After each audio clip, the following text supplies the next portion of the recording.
today. From Akron.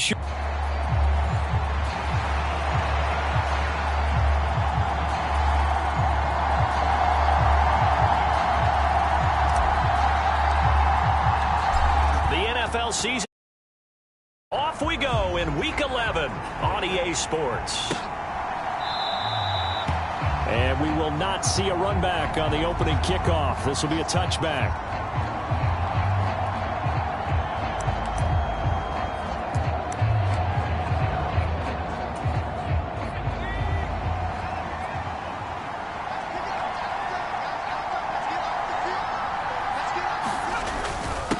Run for the first time with Bijan Robinson. He'll be dropped after a gain of about 6 across the 30 to the 31. Charles, they won last week despite him not running the ball well. They told us need to get him going. Runs like that help. And they talked to us about leaning on him because, as you noted, last week they didn't have to. Still won the ball game. They leaned on other people to give them the yardage that they needed, but they really want him to be that guy, and that's what they're doing early in this game. And, he takes a shot at the end of that play. I know I spent a lot of time talking about how tight ends in a lot of cases now are pumped up wide receivers, but they're still big people. He used that frame right there to absorb a really big hit on him and held on to the ball. On 1st and 10, it's Penix. And this is taken in by Darnell Mooney. And this winds up a pickup of 2, maybe 2.5 to about the 39. You look at this Steeler defense. They were excellent a week ago in that victory over the Colts. Yeah, they gave up 17 points, but that's about what you consider the break-even mark. If you give up 17 points a game all year long, you're thinking you're going to be a playoff team. That's what you're looking for. Room to improve, of course. A pretty nice effort. That's good for a first down, his second catch of the opening drive.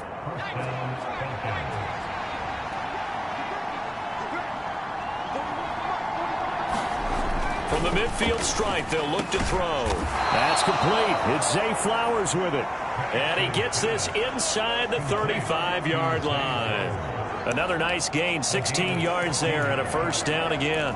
Really a solid start here on the opening drive, Charles. He's now 4 of 4, and they're already in plus territory. Brandon, he's been so precise to start this game, like we're watching an operation taking place right now.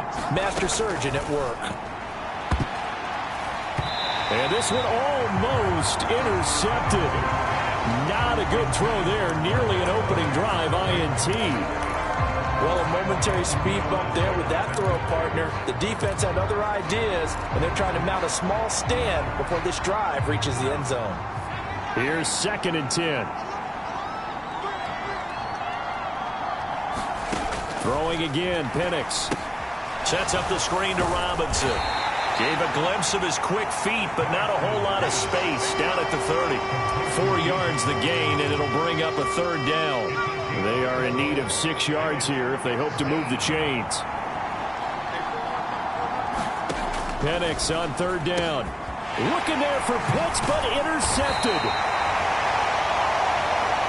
And the Steelers are going to take over at their own 28-yard line. Well, that is a quick lesson on how difficult this defense is to throw against. An interception on their initial drive of the ballgame. Now we know why their offensive staff spent the entire week awake trying to prepare for this one, because you can't totally shy away from throwing the football. But at the same time, you're looking at them and going, where are the weaknesses? How are we going to move it? One of the top defenses in the NFL for a reason. We just saw one example right there. They'll start on the ground here on 1st down. And he'll work this forward for about 3 at 2nd down. Well, this defense for the Falcons very strong in that victory a week ago. And no matter what's done throughout a ball game, it always comes back to blocking and tackling. That's the essence of football. But I think it's hard for people to understand just how difficult it is to tackle, especially open field. Very few missed tackles on tape that I saw last game. This team does a nice job of getting their opponents on the ground. And they get him down, but not before he takes it across the 40-yard line. A Steeler first down on the pickup of 11 yards.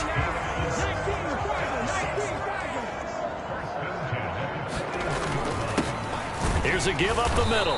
And he gets forward up the middle, but only for a couple. It'll be 2nd down. You talk about this Falcon defense. They're just below the cut line for top half of the league, 17th in the NFL against the run. And this game for them is all about the line of scrimmage. Winning that battle, using their leverage, being the low man with power to take the offensive linemen and run them back into their own backfield and try and create some lost yardage plays. And give him about 5 as he gets this up to the 48-yard line. A quick burst there, and he nicely bit off a pretty decent gain. They'll come up now, 3rd and 3.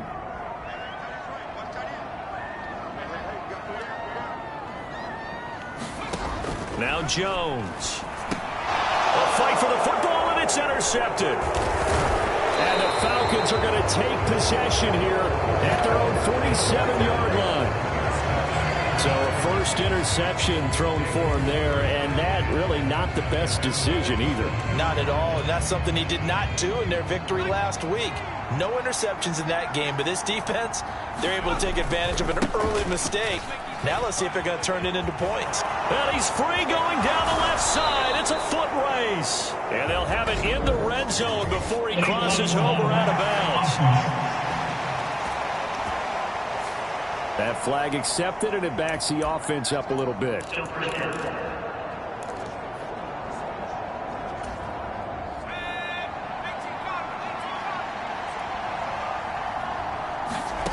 Pennick's going to look to throw on first down. And that's going to be incomplete. Too tough to hold on to that one. It's second down. Brandon, watching their tape from last week, I saw plenty of plays like we just saw there, forcing incompletions.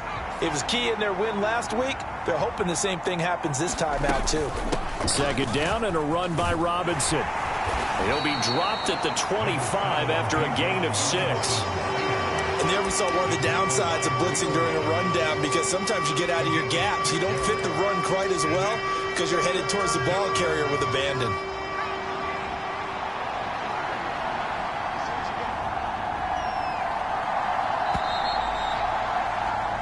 No score after 1 on EA Sports. Well, they were handed great starting field position on this drive, but now they face a 3rd and 4. And this will be caught by Mooney. Just a gain of a couple there. And it'll be 4th down.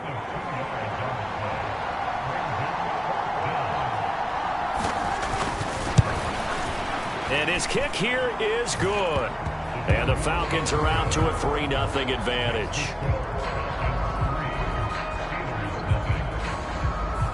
So he's been automatic to this point of the season, and he connects on the field goal there. And what a luxury it is to have a kicker you can depend upon, partner, because he hasn't missed all year long. Converts on that one as well. And kudos to you. You didn't jinx it. And a nice return sets him up pretty good here right at the 30-yard line.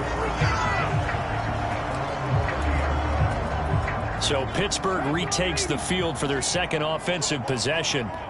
They threw an interception the first time they had the football, only gave up 3 points off of that, so it shouldn't be a difficult hole to overcome. It really shouldn't, as long as they're not listening to the chatter coming from the other side, because when you throw a pick, look, I know defensive backs, they have a tendency to be a little bit loud after they take one away, but they also have a tendency to gamble a little bit more, thinking they'll get a second one. Maybe they can take advantage of that with some double moves. On second down, they'll run it here. And he'll work this one up to about the 38. 9 yards, not quite enough, and they'll be left now with 3rd and 1. Okay, he didn't break that one all the way, but you got to know that he feels like he's right on the verge, and that's probably exactly what he's telling them in the huddle right now. Here now, 3rd and a yard. Up the middle they go. It's Collier. And he will have a Steelers first down. At least it appears that way. And he got it by maybe the length of a football. That's about what you would expect since they're so efficient on picking up 3rd downs in the top 5 in the NFL. It's all a mindset. And I guarantee you, it started in the offseason. 3rd down's important to them. They find a way to pick them up at a very good clip. Throwing, Jones. Rolling to his right. Looking downfield, and that's caught right side. He's got his man. The Steelers picking up 15 yards there and a first down. And time to give some credit to the big fellas, the offensive line here, because you've got to have good protection on crossing routes, because you've got to give your receiver time to work all the way across the field. That time, be able to scan the field, spot his receiver moving left to right, and make a good, accurate throw. Thank you, guys. On first down, they'll go to the ground attack.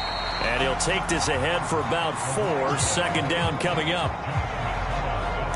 And that was a quality play to start a new set of downs. That was simply an offensive line winning the battle up front and winning in a big way and giving their guy in the backfield a nice lane to hit. From the 41, here's 2nd and 6. And they'll keep leaning on the running game. Back to the ground. And this winds up a pickup of 2, maybe 2.5 to about the 39. Well done to sniff that out defensively. He had it diagnosed pretty quickly. I love that description because diagnosed is perfect on that one. Read his keys, made the play, and he couldn't even get going moving the football. From the gun on 3rd down, Jones. Oh, and his early struggles continue. Here's another one intercepted. It's Nakobe Dean with a pick. And the Falcons are going to take possession as they've got it at the 42-yard line. About set to begin their next drive, the Falcons offense at the line. They'll start in excellent field position following the INT. Got this complete to the tight end Pitts. And he's going to get a solid gain of 9 before being brought down. 2nd and right at a yard.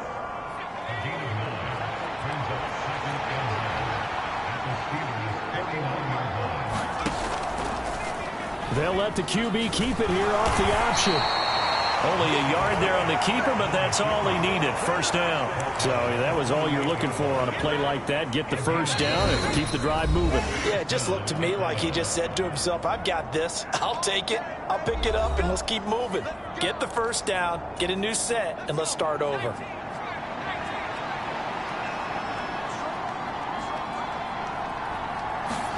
Throwing on first down is Penix. That's complete to Mooney. And he's corralled at the 40, but not before picking up 8. 2nd and a couple. Looking to throw Penix. Throw over the middle, going to be caught here by Pitts. And they're going to have themselves another first down as the tackle's made at the Steelers' 26. A really nice pickup of 14 yards, and it moves the sticks. Here's Penix on 1st and 10. Toward the back corner of the end zone, but he could not get the feet down. This will wind up incomplete. Zone coverage there. And I believe they buzzed down. They're going to take another look at this play with all reviews coming from the replay official here in the final 2 minutes of the half. They're taking a peek at whether or not those feet were in bounds, and obviously a big call here in the end zone. And not just the feet. How about the hands? How's the ball possessed? No going for 2. They'll kick the point after.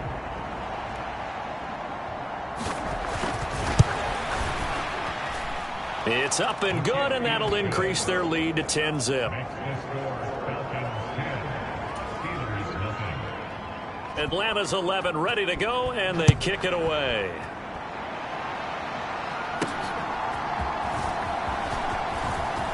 The lane opens here. He's past the 30. And all in all, a pretty solid return. Nearly got it to the 35. They'll mark him down officially at the 34. So holding will scratch off some of that return. And I know fans get frustrated when they see penalties of this sort on kick returns, but it is difficult to do it right against these moving targets at full speed. Hard to do. And this will be caught at the 30. And into the end zone. Touchdown, Pittsburgh. A big play there with touchdown number 7 on the year. And the Steelers are on the board here in the final minute of the first half.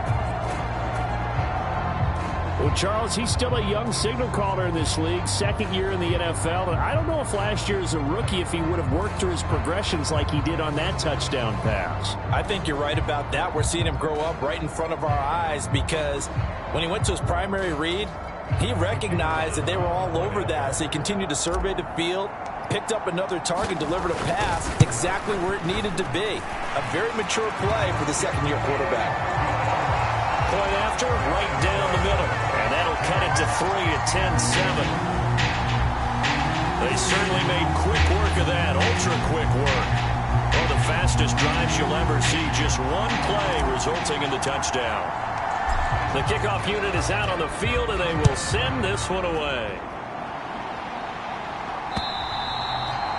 And this will not be returnable. It's out of the back of the end zone for a touchback.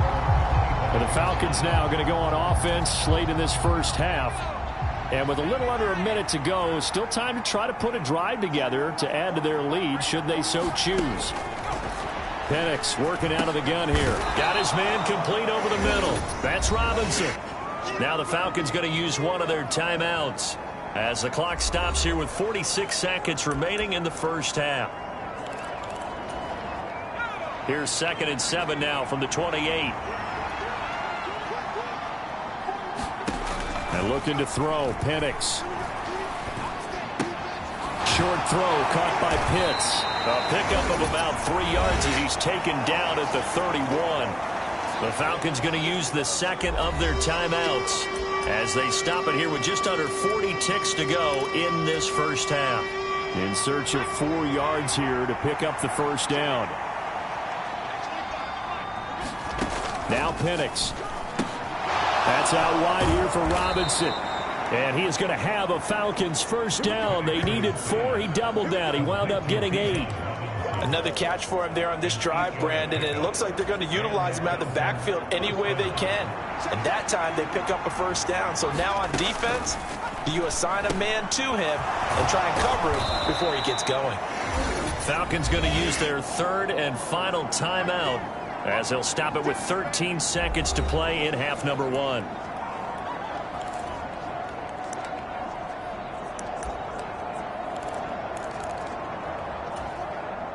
Here's a 2nd and 5.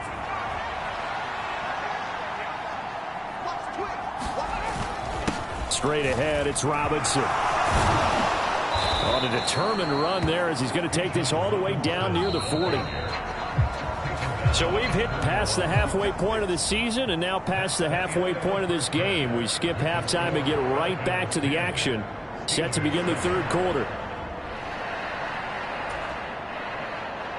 Atlanta's 11 ready to go, and they kick it away.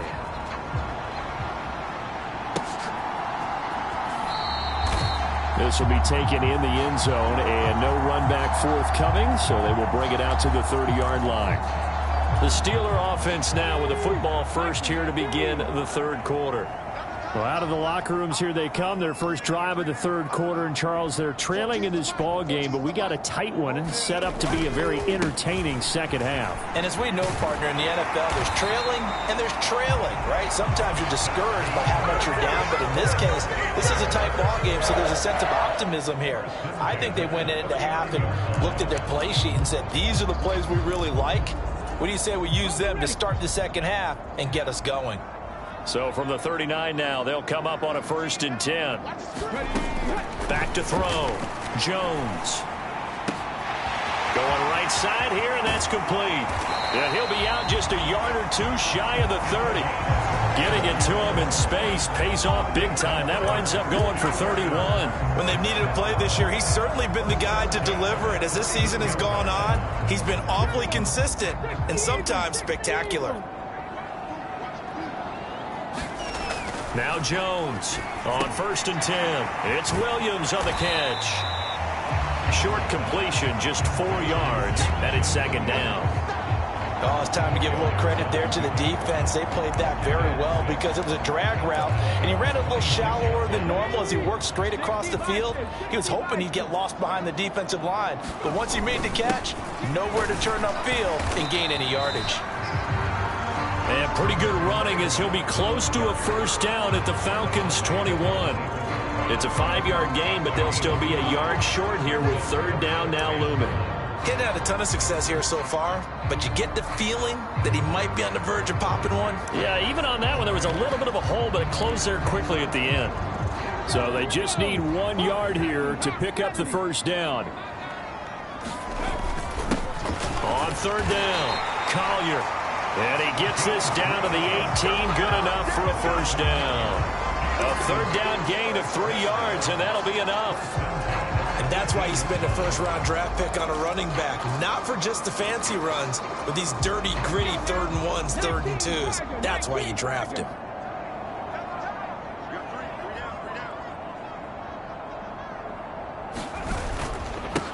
On first down, they'll go to the ground attack. And that play going absolutely nowhere as he's belted before he could get out of the backfield. That's going to go as a loss of 6, and it'll set him back for second down. I see a shake of the head as he gets up, and you've got to imagine he's thinking, guys, you got to help me out. He's hoping his team can read his thoughts because he definitely needs some assistance. Now they'll switch it up here and look to throw. And this one incomplete. Oh, he couldn't hang on to it in the end zone, and that's one that'll haunt you. And now it brings up third down. You get the sense that they're saying we're not playing up to what we're capable of, and we're deep enough into the game that the early jitters are long gone, that they should now have some sense of continuity and be able to make some of these plays that they have not been doing so far. It'll be a gain of 12, but it will also lead to fourth down. So on fourth down here, Mike Tomlin says, let's just get 3. From the right hash here, should be an easy one. And his kick is indeed good. And that will knot us up at 10.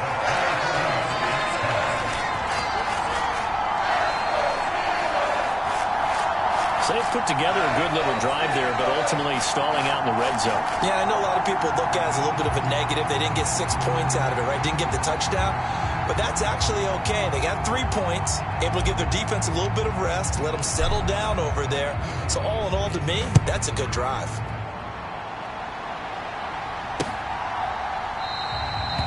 And no thought of bringing this one out. He'll go down to a knee, and they'll begin the drive at the 30. Here comes the Falcons offense. It's their first possession of the second half now. And their 3-point halftime lead gone now, back to a tie game. But, Charles, I don't imagine that changes too much for this offense. I would agree. I don't think it changes much at all, whether it's a 3-point lead or a tie game. They know they have their work cut out for them, and they were going to run their offense in the same vein. 41 yards rushing for him now, and he's only carried the ball 4 times. So from the 39 now, they'll come up on a 1st and 10. Back to Robinson now on first down. Nowhere to go that time. He maybe got a yard up to the 40. Well, we talk about defenders, specifically linebackers, keeping their eyes in the right spot. He had that eye down the entire time. And you know that's not easily done because they throw a lot of misdirection at you. They try and fool you and get your eyes in the wrong place. But you're right about that one. He correctly figured that one out and made a really nice play. Give him 3 on the run there. Now they're looking at a 3rd and about 5. They'll need 5 on this play to move the sticks. They'll throw with Penix. Short throw caught by Pitts. And this will not be enough. On 3rd and 5, he only gets 3. I thought they might take a shot down the field, but instead they ran a little drag route there. I think they were hoping he could catch it and run away from the defender. But a really good job keeping the play in front of them, and they force a 4th down.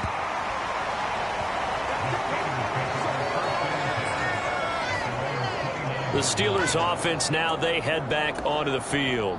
Their defense has done the job. Now it's the offense's turn as they've got it 1st and 10. Throwing to start the drive. Jones. This is caught by Williams. And give him 6 yards here as he's stopped near the 35 at the 34. It'll go down as a gain of 6, and it's 2nd down. And as they come to the line, they will not be able to get off another play as time has run out on this 3rd quarter. We'll return with more after this. This is the NFL, and it's on EA Sports. And this defense able to plug him up there as he'll get a yard to the 35.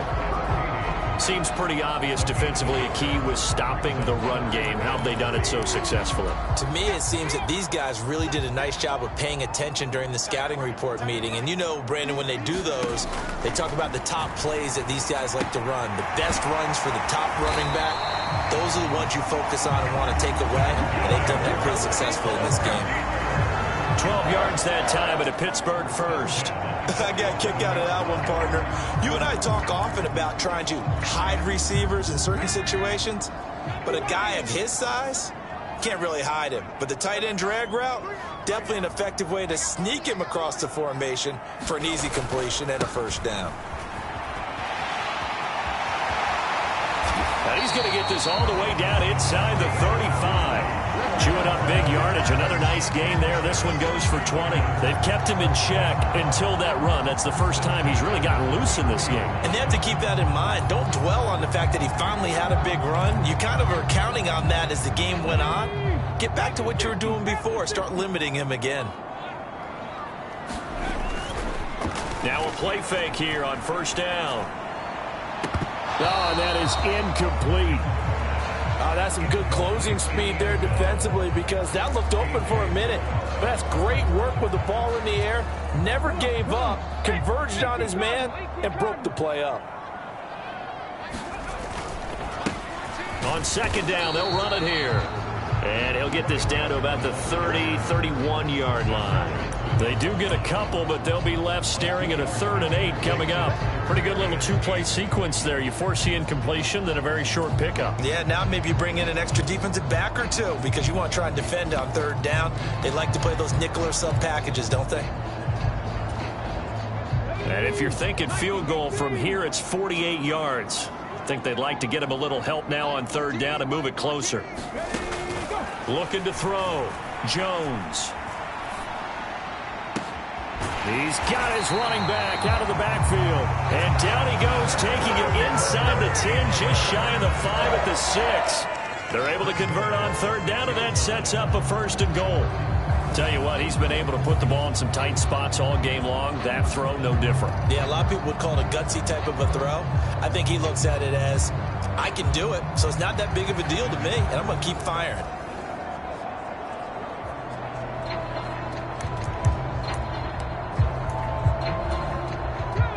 Field goal could get him the lead, but it might not be enough here as they come up on 1st and goal. Off play action. Jones. They'll roll him out right. Got his man. It's caught for a Steelers touchdown. From 6 yards away. And the Steelers have broken our tie and have taken a 4th quarter lead. And now remember, all touchdowns are reviewed, and in a tight game like this, they're going to take a good long look at it.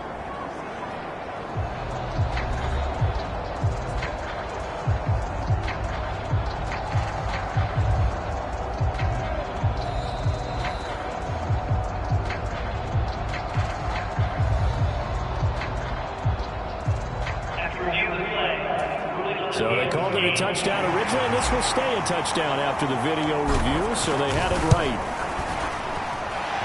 The extra point splits the uprights, and that makes it a 17-10 score.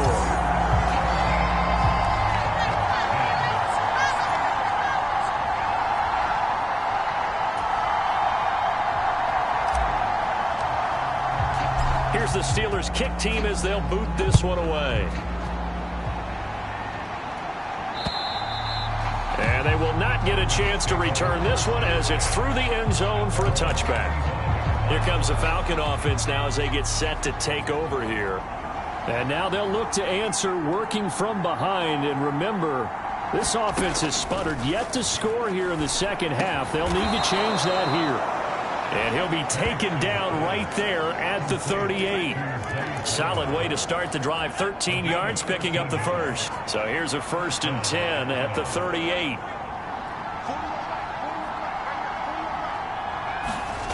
Operating from the gun, Penix. To the right side, into the hands of Flowers. And he'll be out of bounds after getting this one across the 40. 2nd down at 6 now from the 42. Here's Penix. It's complete to Robinson. And he'll be taken down, but not before he gets into enemy territory. All 3 timeouts plus the 2-minute warning. Here's 1st and 10. To the air, Penix. Going to throw right side here, complete. We've got a 1-score game with inside of 2 minutes remaining. So it's Falcon football as we welcome you back. They come up on a 2nd down now in a game that looks like it's going to go down to the wire. Here's 2nd down and 3. Back to throw. This ball tipped, and it's going to be incomplete. Fortunate maybe to get that back. It's 3rd down. This defense so strong all afternoon long. Well executed again there. This is a group that really functions well off of each other. No matter what the assignment, the other person fills in the exact... Oh, and that's going to sabotage their comeback plans. It is intercepted. Down the left sideline. And he brings this one back. It's a pick 6 for a Steeler touchdown. But no surprise to see that one, partner. The league's #1 defense coming through with a huge pick 6. And it's plays like that one that have made them the most feared group to face this year. Offenses, they're trying to figure out how to work around them rather than work through them. Big-time impact playmakers scattered throughout the unit on every level, and they can change a game at a moment's notice. Point after here coming up.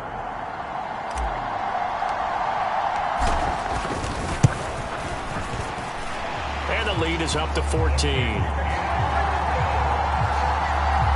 So the defense creating some points, not only getting the interception, but then returning it to the end zone for the pick 6. And that'll carry over the back line of the end zone for a touchback. So all eyes on the Falcons. Down by 2 touchdowns. 1:46 to go. It's been a struggle to score all day, and now they need to do it twice here late to have a chance. After the pick 6, they go right back to the air. And he's tackled a yard short of the marker. Good gain of 9 on 1st down. Here's 2nd and a yard. That's caught by Shakir.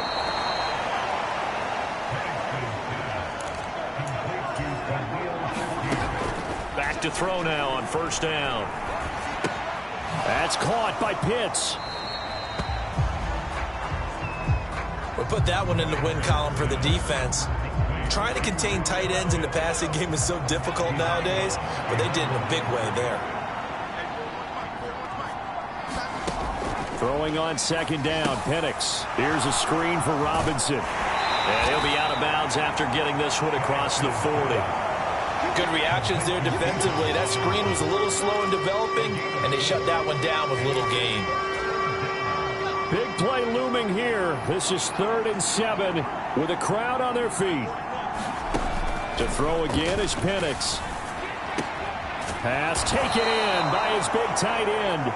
And he is going to have a Falcons 1st down as they're able to get the 3rd down conversion.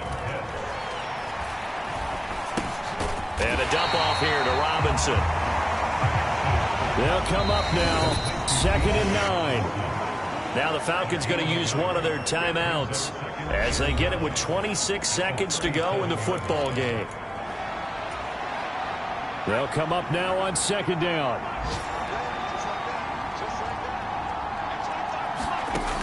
They'll look to throw again.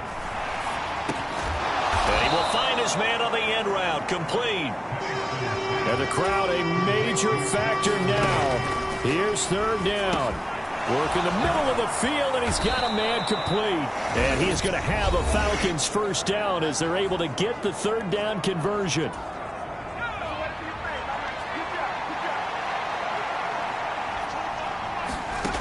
One final shot. They'll look to throw. And that is incomplete. So this one in the win column for the Pittsburgh Steelers. And it was their defense that really made the statement after the break. They pitched the 2nd half shutout. Yeah, think about the team.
today. From AT&T Stadium in Arlington, Texas.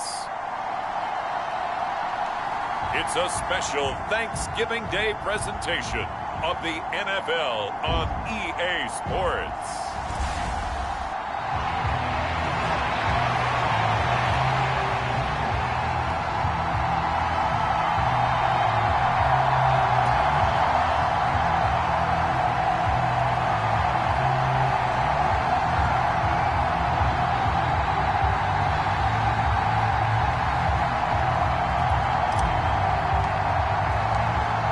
It's a tradition that began in 1966, and off we go on a Thanksgiving afternoon in Dallas. And this will be a touchback as that sails over the end line. So here are the Cowboys now ready to go on offense for the first time. And they'll be led out by a guy who has a couple years under his belt in the NFL, their third-year quarterback. That was a solid performance last week, wasn't it? 2 touchdowns, no interceptions, ran the team well. Won the ball game. Bottom line, may not have been earth-shattering, but it didn't need to be. He's got his man. That's the rookie from Florida State. This defense for the Steelers, they played extremely well last week in the win over Atlanta. And while you can't actually see confidence rising in a unit, you feel like you can. And when you look at this team, you definitely think that it is, because anytime you can tell your offense, just get us a couple of touchdowns, we got this thing locked down, that's when you know you're playing well. Just a couple on the pickup there, and now it's third down. You look at this Steeler defense.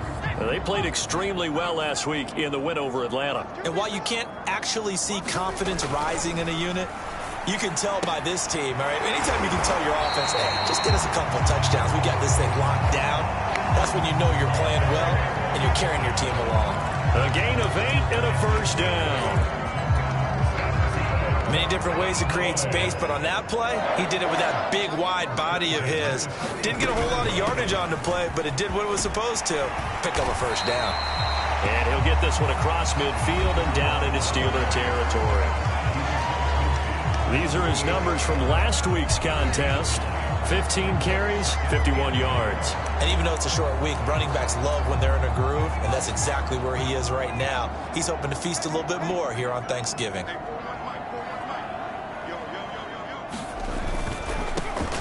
And they'll give him another shot here on the ground. And he's going to be met at the line of scrimmage and taken down. No gain on the play, and now they're faced with a 3rd and 1. 3rd down and 1.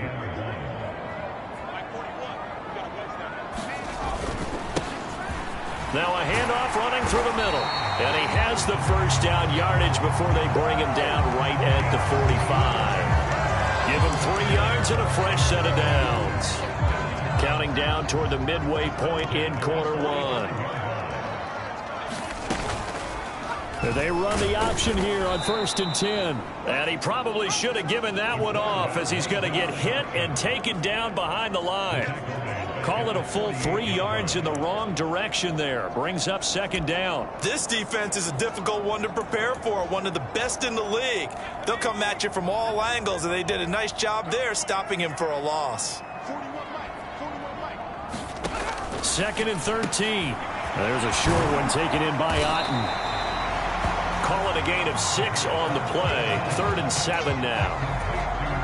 Let's not quibble about the gain there on 2nd down. That was a positive play because that was a take-what-you-can-get situation. Got out to the tight end. Now it gives him a much better opportunity to convert on 3rd down.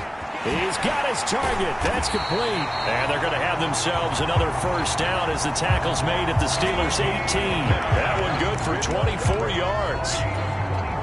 So from inside the 20, here's 1st and 10 at the 18.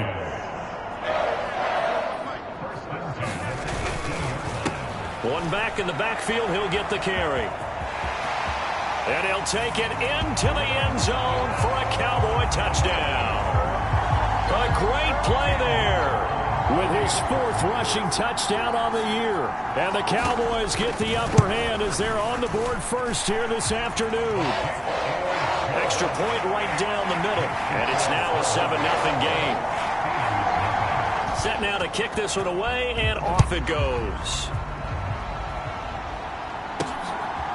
And here comes a return from just beyond the goal line. And he's up across the 25 and down at the 28.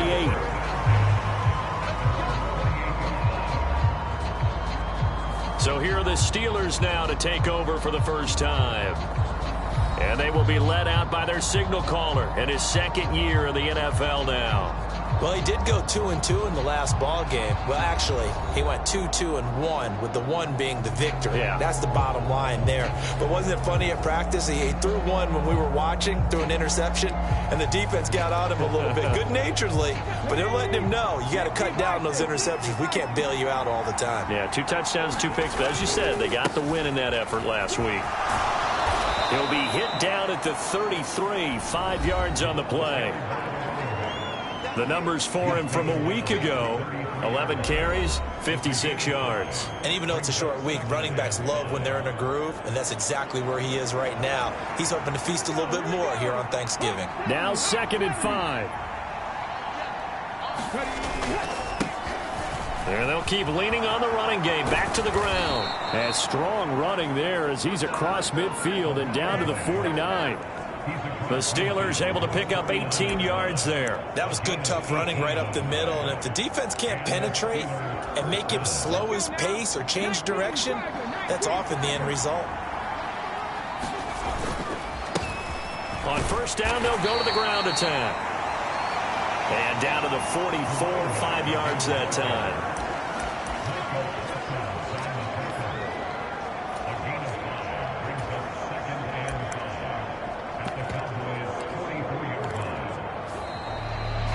Steeler football here to begin quarter number 2. After one, 7-0 on EA Sports.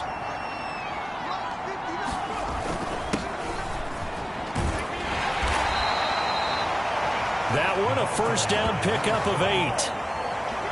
Yeah, once more, strong running, excellent blocking at the point of attack. They've got a nice little drive brewing right here. So from the 36 now, 1st and 10.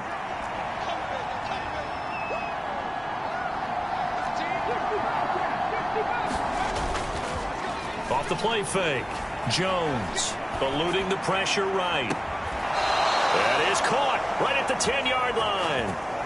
A good pickup there, 26 yards. That's the number 2 receiver in the NFL in terms of yardage. And tell you what, a few more plays like that, he won't be number 2 for long. Well, that's what often happens when you have competitors running around the field. These guys know where they stand in relationship to yardage, totals, numbers, the whole deal.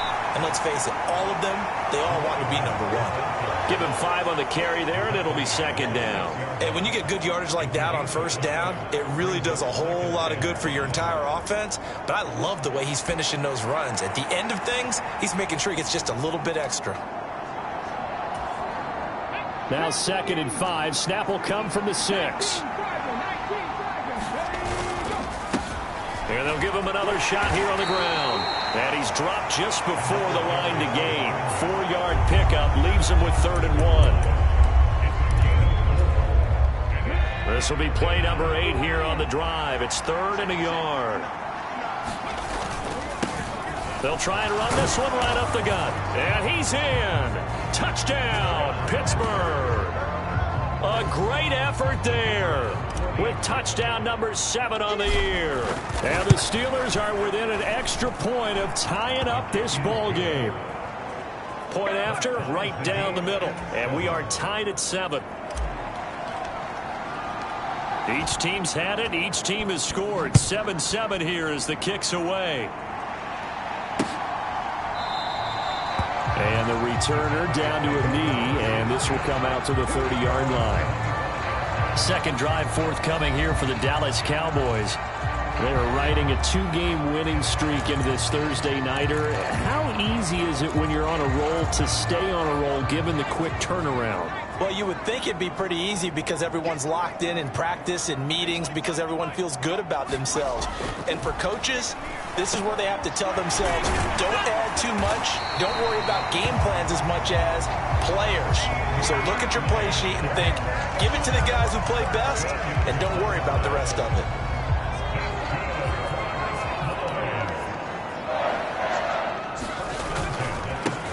On first down, they'll go to the ground attack. And they'll get him down after a pickup of 8, 2nd and 2. Good yardage there on first down. Exactly what you want. Get yourself set up to keep making first downs, keep the clock running. And if they're smart, you're starting to milk the clock. No hurry before you run your second down play. Yeah, they'll keep leaning on the running game. Back to the ground. And he'll get it into enemy territory just across midfield at the 49. 46 yards now on the ground on just 7 carries. Operating out of Steeler territory now. Here's 1st and 10 at the 49-yard line. Here's a give up the middle. Shrugs the tackle. Nice. And he is tackled inside the 40, not quite to the 35. 13 yards and a first down, Cowboys. They're making it look easy out there. Another first down. So far on this drive, let me do this little bit of math here. 4 plays, 3 first downs. That's a pretty good recipe for success. On first down, it's Baldwin. And he'll be taken down after a short gain as that takes us to the 2-minute warning.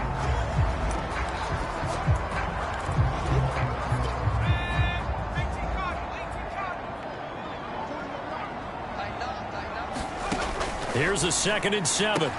Able to hit his target, Lamb. And they're going to have themselves another first down as the tackle's made at the Steelers' 20-yard line. It's a gain of 12, and the Cowboys pick up the first. They'll look to throw here on first down. Oh, it's a screen pass. That's complete.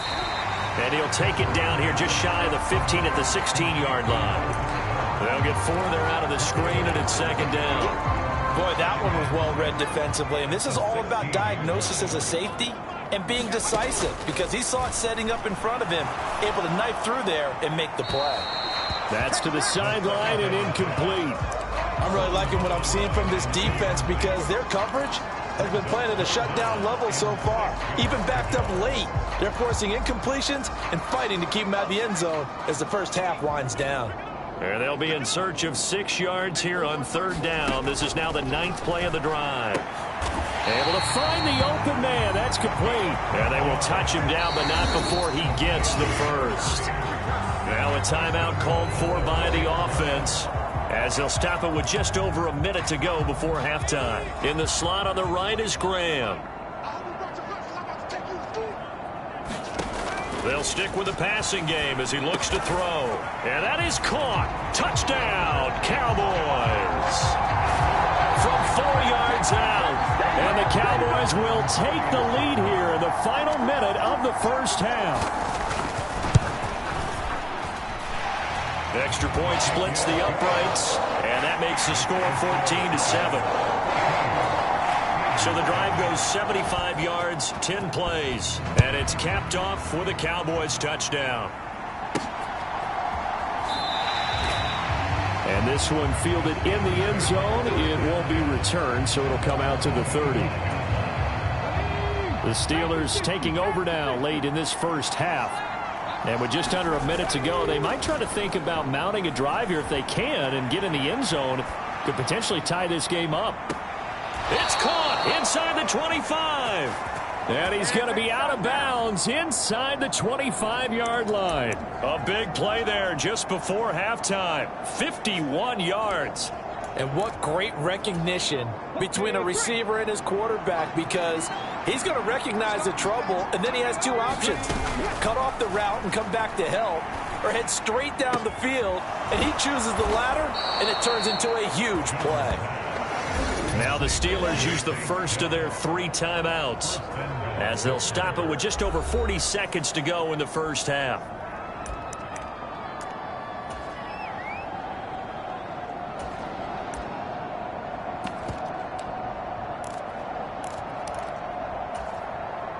A chance now to get even before the break as they come up 1st and goal. Back to throw. Jones. And caught in the end zone. Touchdown, Steelers.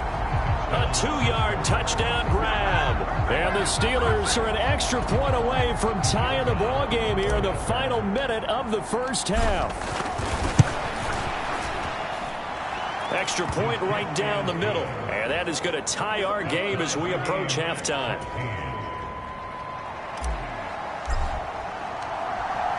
This one tied at 14 now as he sends this one away. And he'll wisely just take a knee here, and this ball will come out to the 30-yard line. The Cowboy offense going to head out now late in this first half. And with 40 seconds to go, that's, you'd think, time enough to try to mount a drive should they decide to do so. Over the middle, complete. It's Graham. And he gets this one just shy of the 40. They'll mark him down at the 39.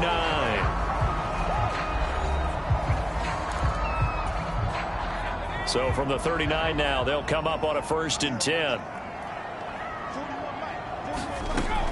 Now back to throw. Steps away to his left. And he'll go out of bounds. It appears right at the 45. The improv on the scramble there gets him 6, and it'll be 2nd down. Back to throw. And he's got his man out of the backfield. That's complete. And they're going to have themselves another 1st down as the tackle's made at the Steelers' 37. They got 18 yards out of that one, and it gets them a new set of downs. They'll throw now on the final play. Oh, he finds his running back who snuck right down the middle of the field. And he gets it all the way down inside the 10 and mark him at the 5. Halftime over, no problem with us. We skip right to the 3rd quarter and continue this midseason contest. And ready to get the party started for the 2nd half. It was an even first half, all tied on the scoreboard. And out a little across the 25 to the 27.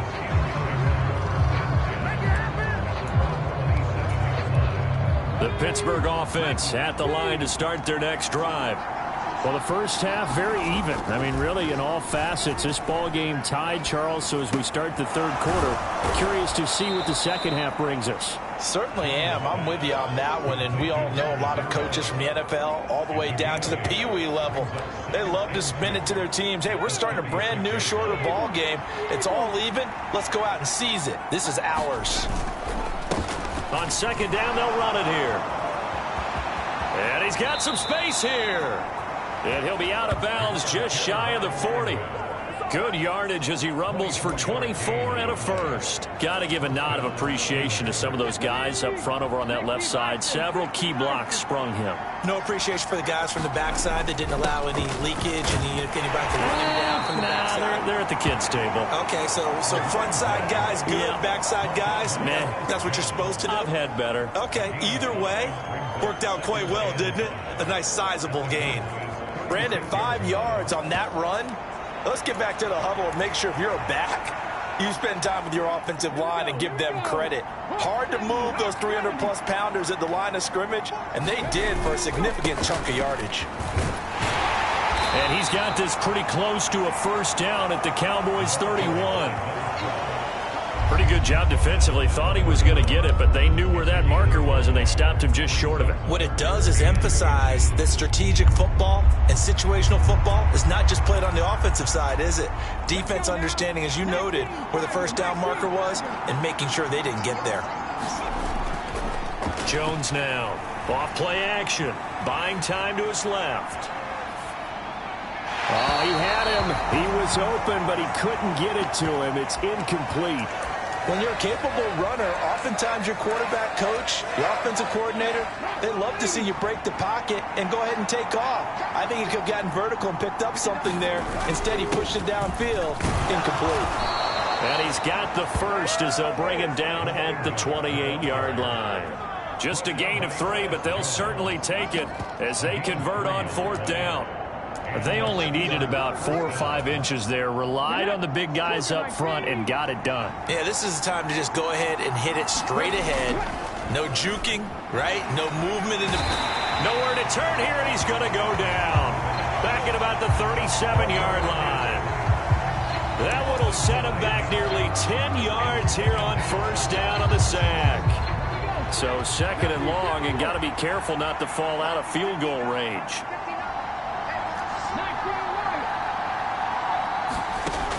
Another try after the 1st down sack. Jones Trying to lob it in there, but it's incomplete. Well, partner, guaranteed they approach this play with the idea of making up ground to make third down manageable. Unfortunately, with that incompletion, right back where they started on the last snap.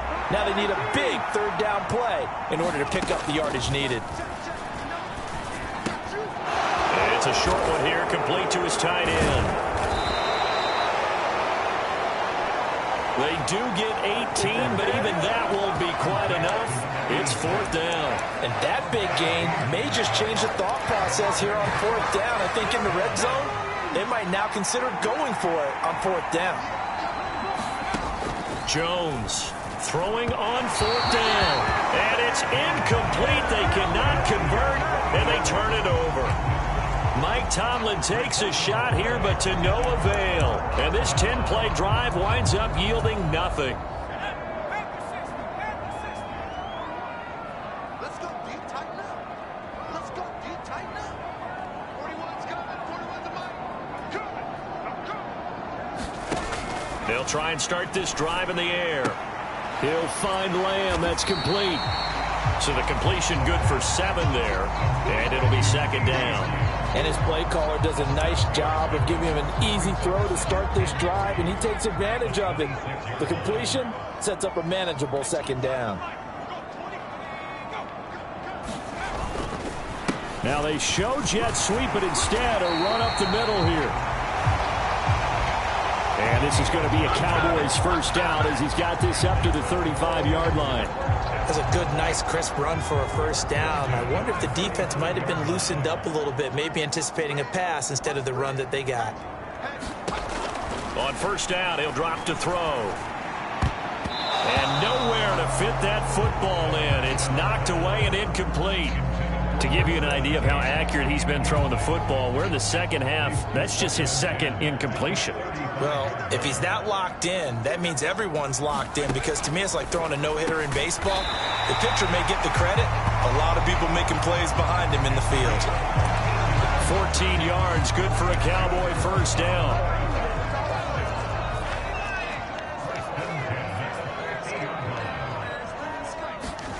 From the midfield stripe, they'll look to throw. And the ball is knocked out.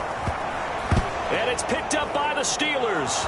There he goes, right side. He's to the 15. And he takes it back to the house.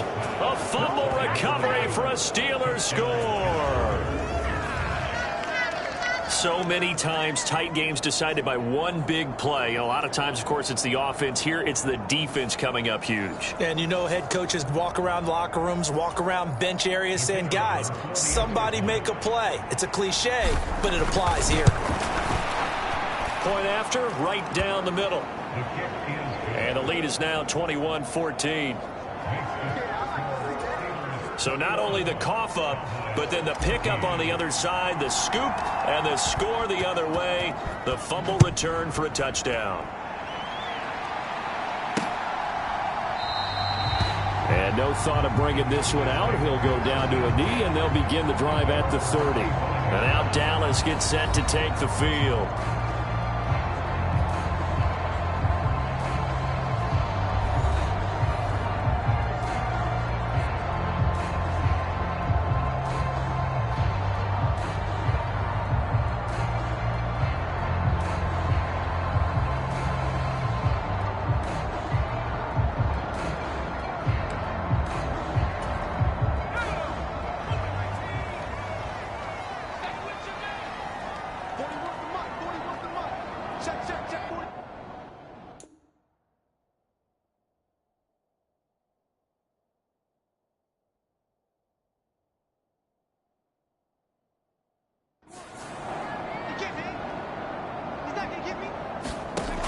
They'll come out throwing here on first down. Flush to his right. And he's able to take this one up to the 35-yard line. He'll get 10 there all on his own, but it'll be second down. Partner just a second earlier, and they might have had him because they certainly thought they were going to close in and drop him behind the line of scrimmage, but he had just enough time to dodge the pressure, and he ends up getting yardage before being stopped.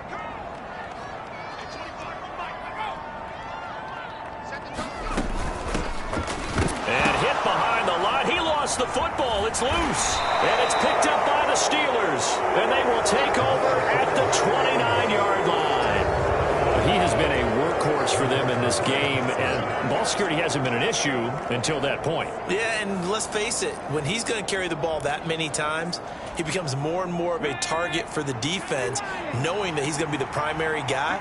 They'll just send more and more players towards him, trying to make sure they knock the ball free. He'll buy some time right. And it's a short one here, complete to the tight end. All that for a 2-yard gain, second down. I like the design of that play, or shall I say the way it ended up. Quarterback ends up to the right side. He gets outside of the pocket. How about the tight end staying in his sight line and getting to that same part of the field, and they find each other for the completion. 77 yards rushing for him now in the ball game.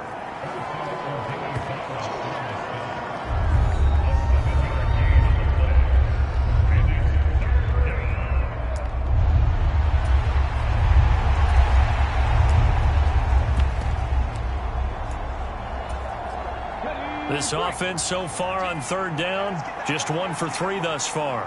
They're up against a 3rd-and-1 situation. And he'll have the first down, getting this one to the 14-yard line. An effective 3rd down conversion. Well, it is our business to analyze what we saw out there, and on that play, I saw a defense staying in base, not taking a chance, not blitzing, in a situation where they absolutely need the football back. That's either a case of overthinking it or not thinking it through. If you do blitz, do you have to be from, or are you just coming from all angles? You have to be careful about where you're.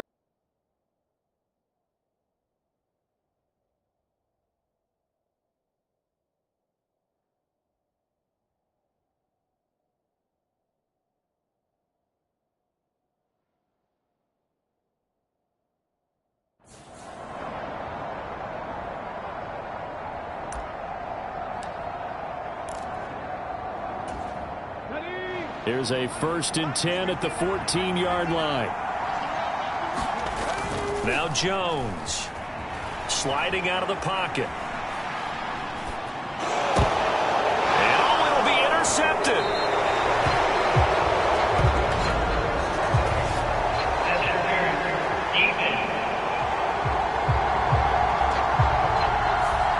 Thought he had the pick. Flag comes in for PI, so cancel it out. Interference. Oh, a killer for them. Thought they had a nice play. Instead, they'll be marching off yardage against them. So the ball's moved to about the 1 after the penalty, 1st and goal. They'll try to run this one in, and he's going to take it in for a Steeler touchdown. A great play there with his 2nd touchdown of the game, number 8 on the season. And the Steelers add on to their lead, and it's looking like that win streak is going to extend another week. Extra point splits the uprights, and the lead now up to 14. Here's the Steelers kick team as they'll boot this one away.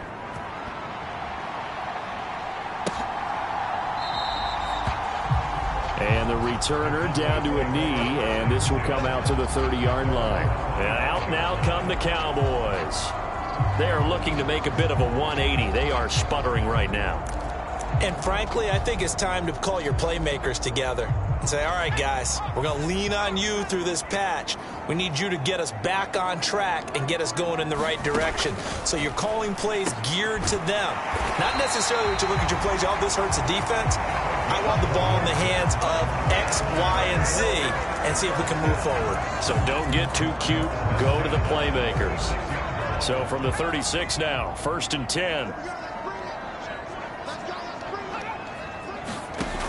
They'll drop to throw. And there's a short one taken in by Otten.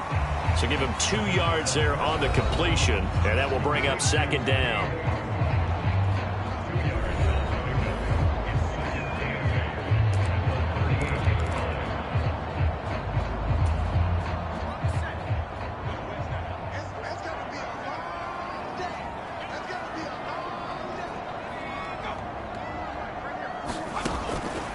He'll look to throw. Finding Otten once more. And he'll be out of bounds after getting this one across the 40. That was an okay hook up there with his tight end, but unfortunately, they didn't get the kind of yards they had hoped for. That's going to bring up third down. Again, he'll drop to throw. Oh, what a catch by Lamb. And they're going to have themselves another first down as the tackle's made at the Steelers' 45-yard line. That one goes for 13 yards, and it moves the sticks. So signs of life in what's been a dormant offense in this second half. Here's 1st and 10. The throw over the middle taken in. And he's corralled, but not before getting it inside the 35. And that play came together really well for them as he found open space, makes the catch, and gets down to the 1-yard line. You know he's kicking himself right now. He thought he had a chance to get a touchdown and put that in his ledger. Instead, his team gets a chance to cash in over these next few plays. And brought down, but not before they're inside the 25. So the Cowboys in possession of the football here as we get you reset. They've got a 1st and 10 as they search for a late score. All 3 timeouts remain, but they've got to score quick. It's 1st and 10. And they're going to get him. He's sacked back around the 28. Here comes 2nd down. Being chased out left. Now the ball comes loose, and it's picked up by the Steelers. And a big turnover there as his guys will get the football back. And that drive wasn't a case of wanting to put points on the board. It was needing to, having to, and they didn't get it done. Yeah, didn't get it done, and now you look at the situation and the point differential, 2 scores, pretty much game, set, match. How about the takeaway, though, huh? How about those defensive guys? And Pittsburgh getting set to take the field. Now they are really in the driver's seat here, enjoying this lead late in the 4th quarter. The defense does have all 3 timeouts, but at this point, doesn't look like it's going to matter much. Now the Cowboys going to burn the first of their timeouts as he'll get it with still 1:20 left to go in the game.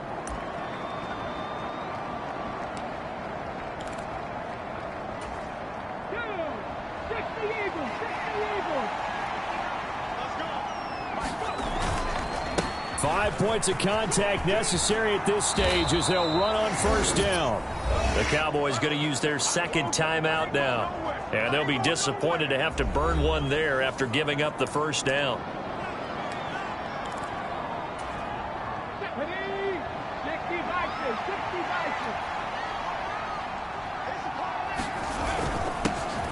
They'll try and run some clock here as they keep it on the ground. And he'll be taken down at about the 45.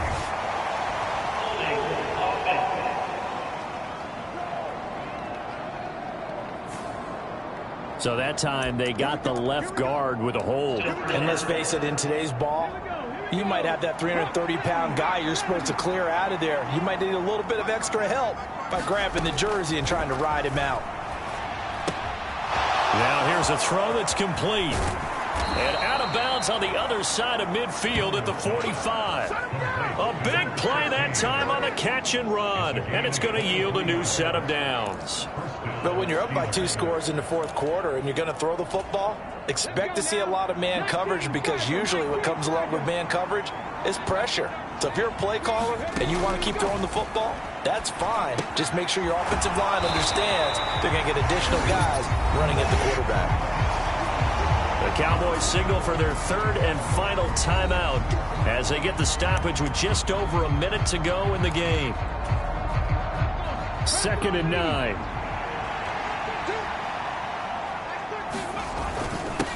Now a handoff up the middle. It's Collier. And down inside the 40 to about the 38. 41 yards rushing for him now to this point. I guess the simple question, why not just take a knee there? I don't understand either why you would take any sort of a chance. We've seen it happen in the game of football. Doesn't matter whether you've watched high school, college, or the NFL. Some people get a little greedy, try to get that extra running play in, and it can backfire on them.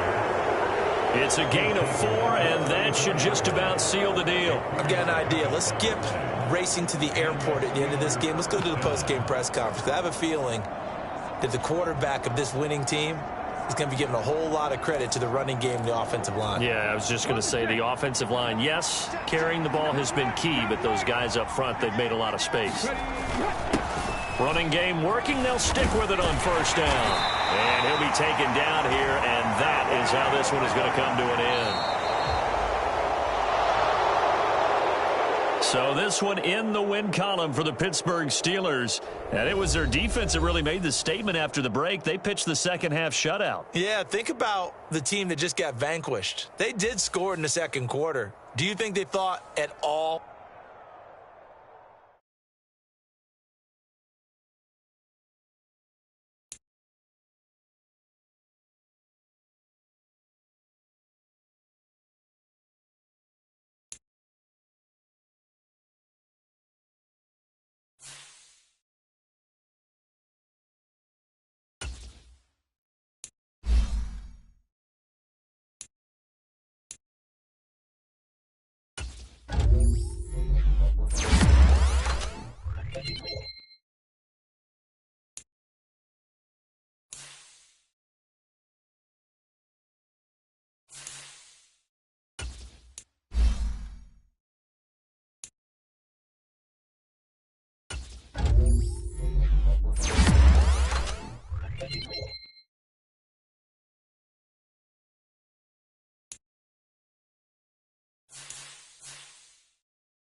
Today, from Gillette Stadium in Foxborough, it's Week 13 of the NFL on EA Sports.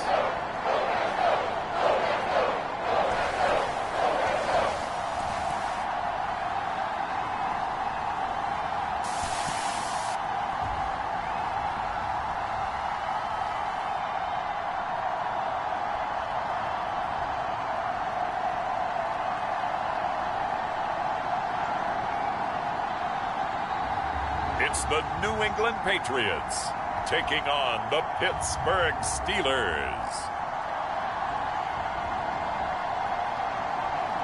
EA Sports coverage of the National Football League brings us to Gillette Stadium in Foxborough, Mass.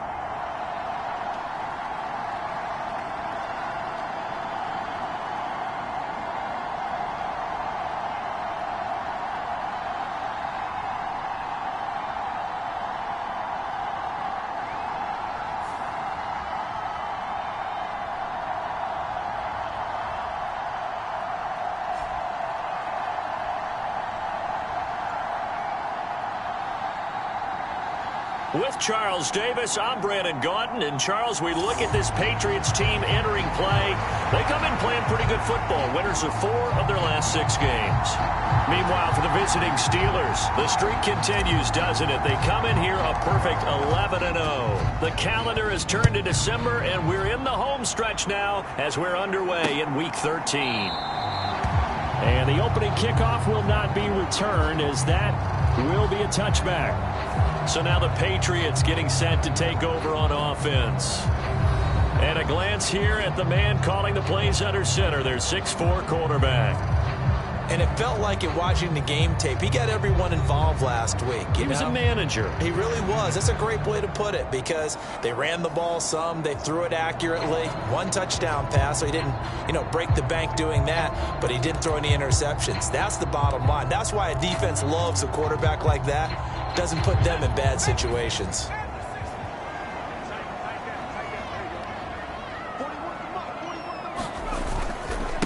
They'll start this drive out on the ground. And not much to speak of. Call it a 1-yard gain up to the 26. You see the numbers in last week's game for Warren. 17 carries, 58 yards, and a score. Has 9 rushing touchdowns on the season, so a lot of credit has to go to the rest of the offense, because those big guys up front are doing work. But now the goal is to get to 10. And don't for a second think that the defense doesn't know that. They'd like to do their best to keep him at the end zone in this one. Now May to throw on 2nd down. Open man, the former Gator. It's Ricky Pearsall. This defense for the Steelers, they were very good in the win over Dallas a week ago. And the big difference in the ball gets to the 35. Well, didn't get it by much, but bottom line got the first down. Avoiding that 3 and out. How vital is that on the first drive? To me, it's like the first round of a boxing match. It may not mean much right then and there, but you'd rather not lose it, right? So you want to go ahead and get it. And now off to the races down the right side. And all the way in. Touchdown, New England. Brian Thomas with touchdown number 7 on the year. And the Patriots will jump on top with the game's first score here this afternoon. Extra point up and good by Sanders. And that makes the score 7-0. The kickoff team on the field now as they will send this one away.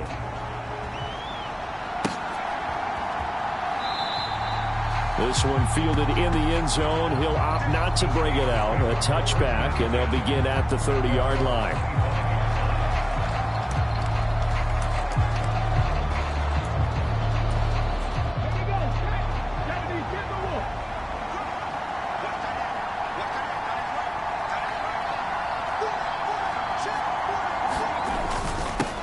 They'll start on the ground here on first down.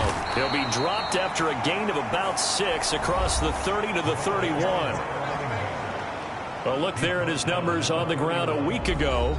Pretty good as he found himself in the end zone on 2 separate occasions. And those are the most important numbers, because no matter what you pile up prior to the goal line, getting in is all that matters. Putting those numbers up on the board, and they love them when they're sixes. They'll come up now 2nd and 4 from the 31. And they'll give him another shot here on the ground.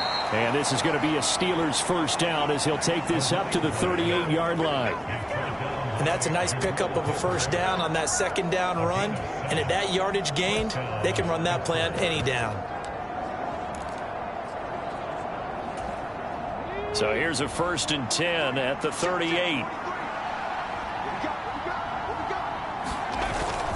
They'll run. Here comes a rookie from Michigan State. And nothing much materializing there on the first down run. He'll get a couple, and that's it. The CD, this offense at 11-0 now on the year. A few weeks ago, I remember asking you what kind of percentage chance that you thought they had at staying unbeaten the entire season. I think you said 25%. I'd imagine that number probably grown since then. I would agree with you, and I'm going to actually bump it up to closer to 50%, only because they still have some tough games to come. And keeping that focus throughout the entire season, that's been a really difficult thing to pull off. But so far, they've done it, and they've done it well. That one, a first down pickup of 8.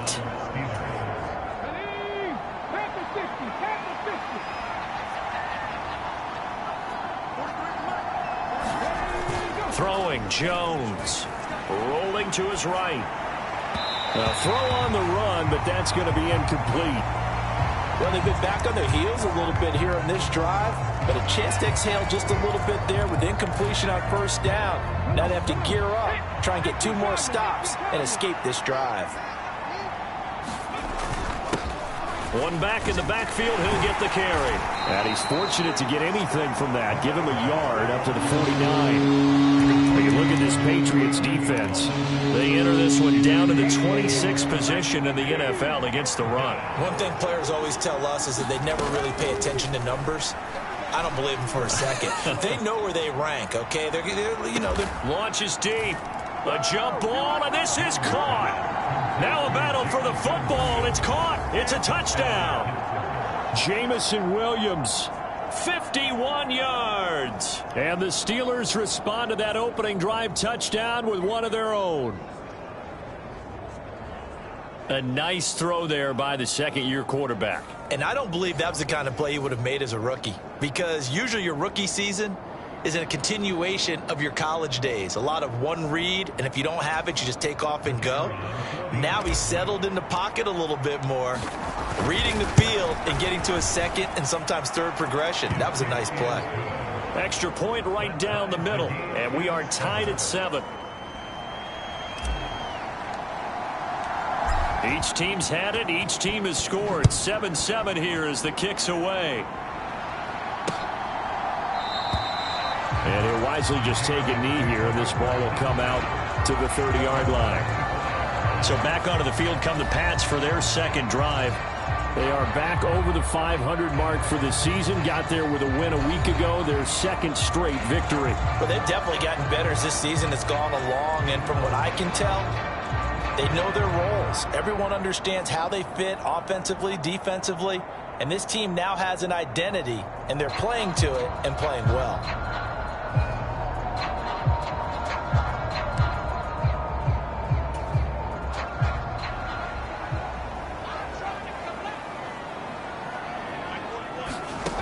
Now May on first down.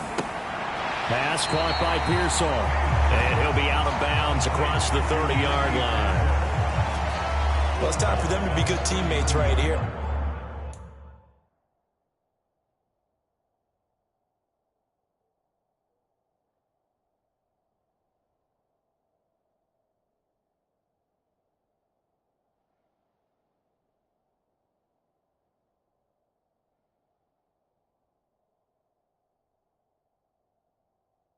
What I mean by that is possess the ball for a little while. Get at least 2 first downs. Give their defense a chance to settle down a little bit after they give up a touchdown.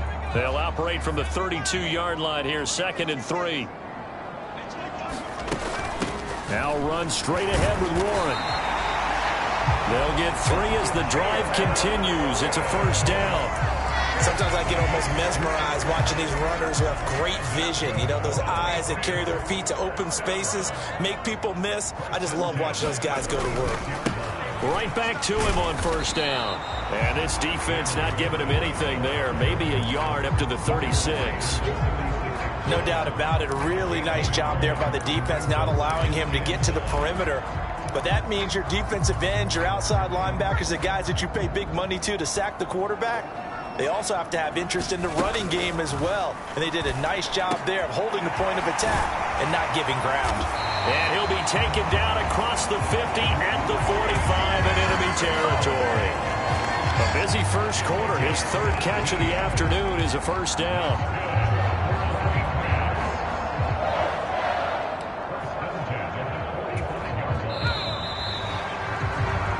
7-7, our score after one. Start of the second quarter from Foxborough. It's the homestanding Patriots with the football, as they've got it with a 1st and 10. Running left, it's Warren. And he's going to be hemmed in and brought down right at the line of scrimmage. No gain on the play. It'll be 2nd down. The running lanes have definitely not been there for him here in the first half, and I don't think it's all been his fault. His offensive line hasn't given him much space. A loss results there. Here's a throw that's taken in out of the backfield. He'll get only 3 there, so it leaves him with a 3rd and 7 ahead. Brandon, you know this is going to be discussed because this is the fear of all the backs when they run this type of a route. They've got to find the football, and sometimes they don't see the defender. And in this case, he took a pretty good shot for his efforts, but give him credit, able to hold on to the football. And they'll need to get to the 35 if they want to keep this drive going on 3rd down. To throw, it's May. He'll get this one complete to Atwell. And he will have a Patriots first down as they're able to get the 3rd down conversion. As an unbiased observer, I think it would have been interesting to see what they would have done if they hadn't gotten the first down there. But since they did, I guess the point is moot. And they're right there in that middle ground, field goal range, punt, go for it. But as you said, they picked it up. In motion goes the tight end. Off the play fake, here's May. Thomas brings it in. And finally down he goes as they work it inside the 10 to the 7. That'll be marked as a 27-yard pickup. This is all about finding the open space in the middle of the field. How do you do that? One way is through play action. That's going to freeze those linebackers for just a split second, and sometimes that's all you need. They run a deep in route behind them, and it works to prevent. And he'll take it into the end zone for a Patriot touchdown. Jalen Warren hitting double digits with his 10th rushing touchdown on the year. And the Patriots have taken the lead. Extra point up and good by Sanders. And that makes the score 14-7. Out is the kickoff unit as they run up and send this one away.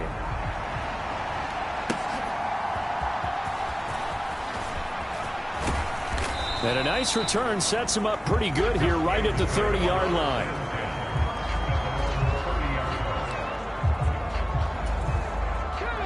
The Steeler offense here about ready for their next drive. After that last score we just saw, now 14-7, so a chance to march down the field here, try to tie this football game. He throws it on the move but can't connect as that falls incomplete.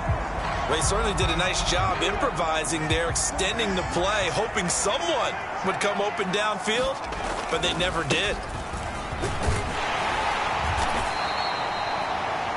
They get 6. That'll leave them with 3rd and 4. I really like the vision he displayed on that play because he saw there wasn't a lane to completely break off a huge gain.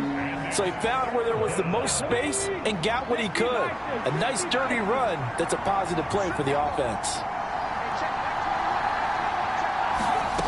Here's Jones from the gun on 3rd down. That is caught, and he'll be taken down, but he does have first down yardage.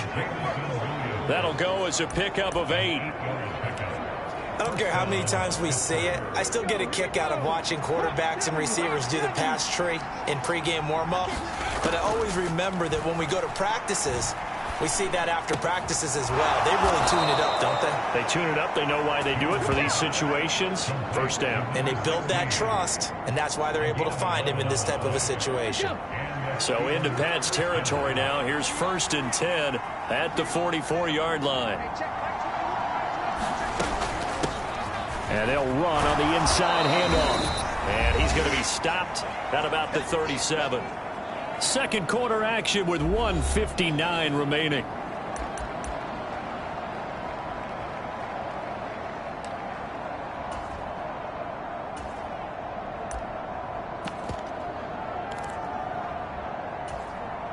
Here's 2nd and 3.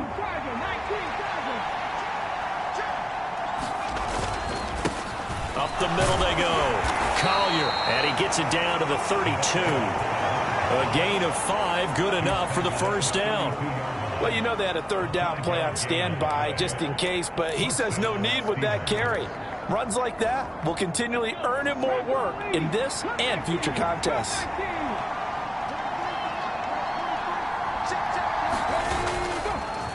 They go play action here on 1st down. Flushed out right. Oh, he's got a man wide open, complete. And they are able to stop him, but he does take it all the way to the 2. A chance now to get even before the break as they come up 1st and goal. They'll try to run this one in. And he's into the end zone. Touchdown, Steelers.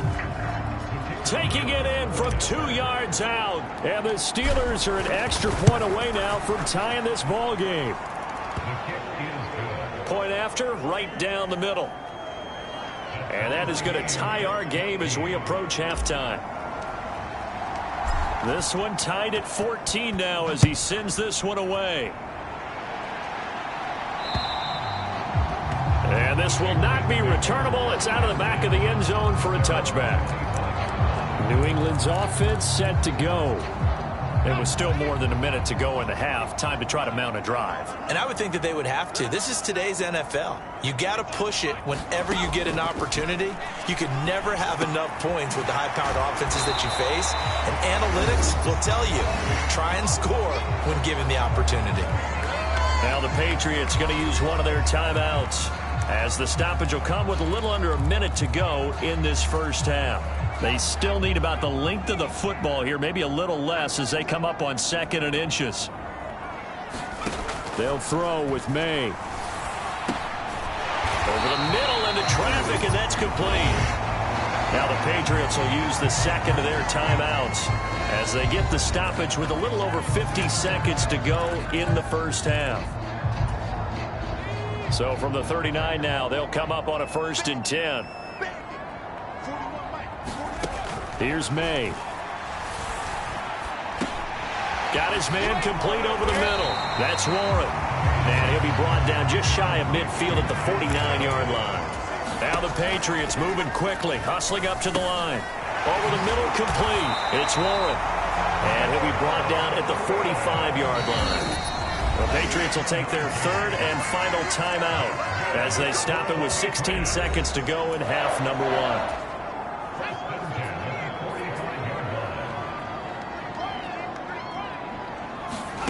On 1st and 10, it's May.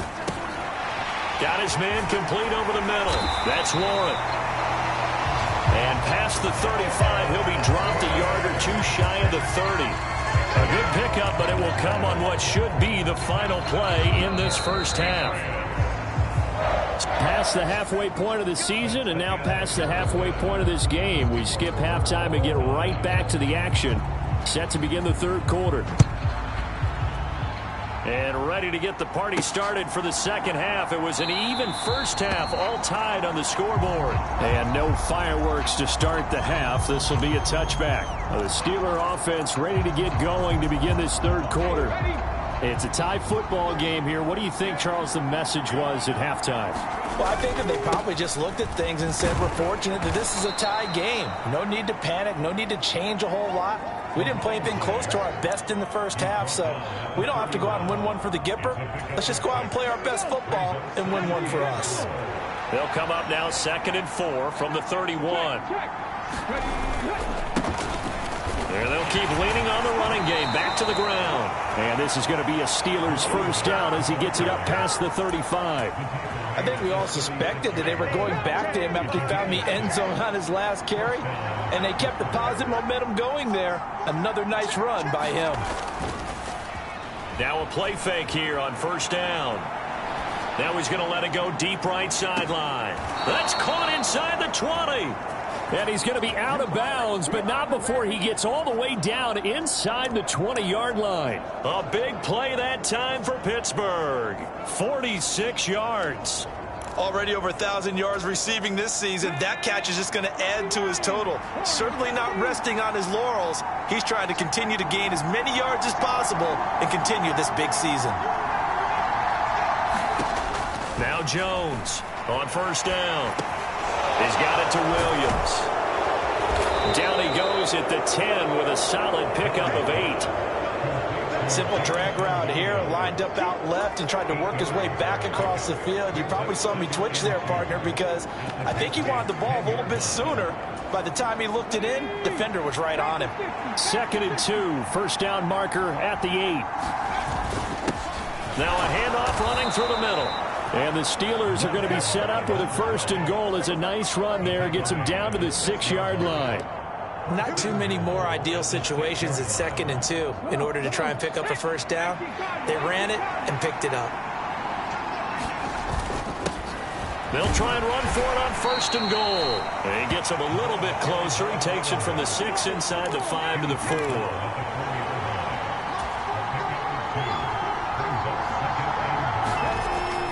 On 2nd and goal, Jones, and he whips that one incomplete there. I know every offense wants to start their snaps closer to the goal line, but it's actually harder to throw the ball in those situations. You throw into that tight coverage, you see what happens. Hard to get the ball in there. Not enough space there. Lucky maybe that it wasn't intercepted. Trying to set up the screen, and it's intercepted.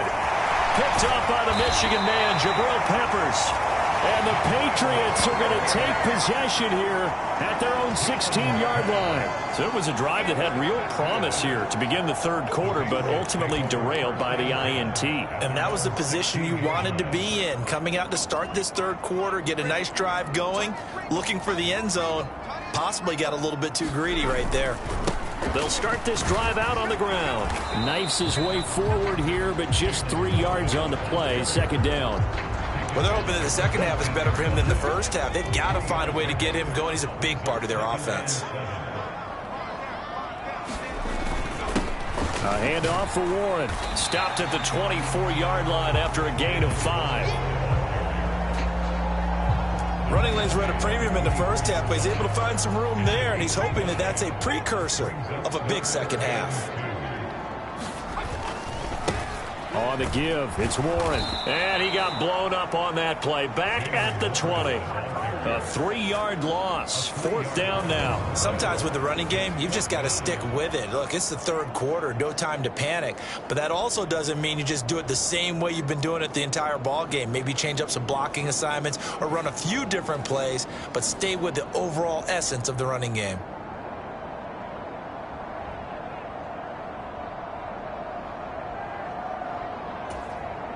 The Patriots send out their punter. And surprisingly, this is the first punt of the game for either team.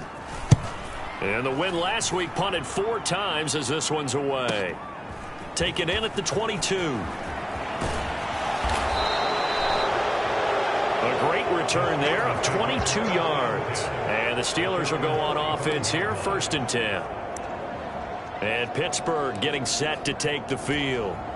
And a close game like this, Charles, those interceptions like they had on the last drive could be costly. But here they've got another opportunity to seize control of this game. And they'd better take advantage of it, because otherwise, if they end up losing by 1 score, they'll relive this over and over and over until they have another opportunity to wipe it away.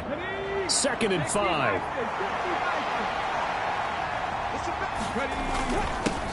Now a handoff up the middle. It's Collier. And a good run here as he'll rumble all the way down to the 40-yard line.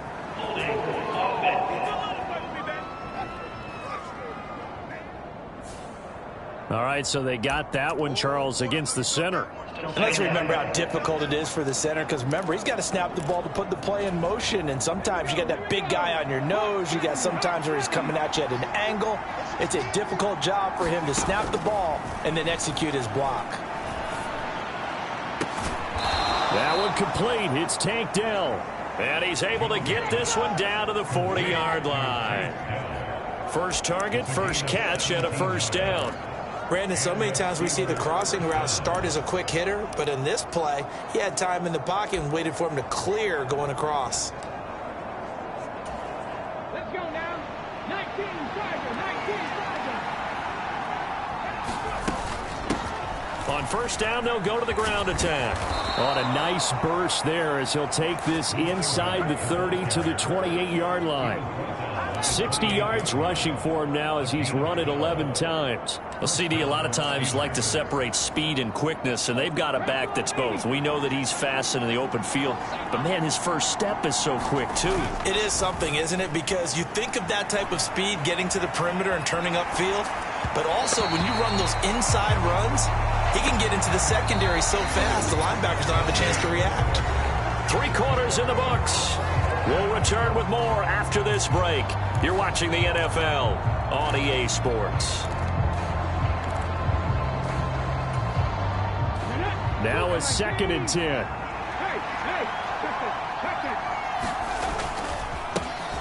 One back in the backfield, he'll get the carry. And he'll be a couple yards shy of the red zone here at the 22-yard line. 5 yards, now it's 3rd and 5. That second down play call was not to pick up the first down. It was to accomplish what they did to get them into a manageable 3rd down, because they had incompletion on first down, so they were behind the sticks, so to speak. They needed to make up some ground, and they did. The offense on 3rd down, they've been okay. 2 for 3 thus far. This will be 3rd and 5. From the shotgun, he'll look to throw. Yeah, this pass broken up. Excellent coverage there on 3rd down, as that was not an easy one to hold on to. So the field goal unit is on the field, as this is a big spot right here. This to break our 4th quarter tie. And his kick is good. And they take a 17-14 lead.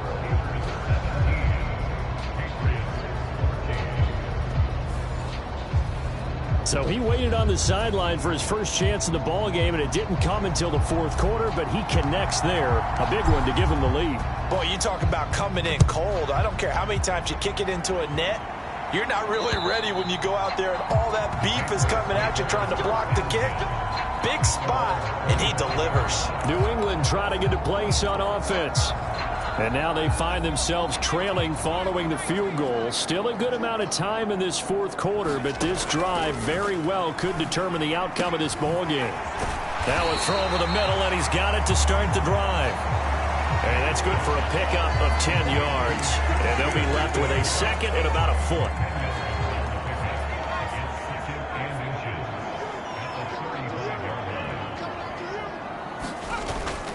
They go play action now. May.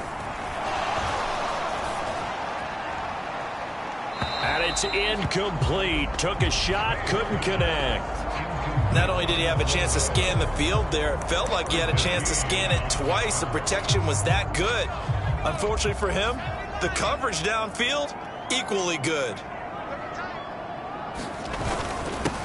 On 3rd down, Baxter. And down he goes, but the stiff arm utilized effectively there. And it helps him move the sticks. It's a gain of 4 there, and it gives him a new set of downs. So from the 39 now, they'll come up on a 1st and 10. To the air, May. That's over the middle and caught by Pearsall. Now he breaks free in the middle of the field. And all the way in. Touchdown, New England. Ricky Pearsall.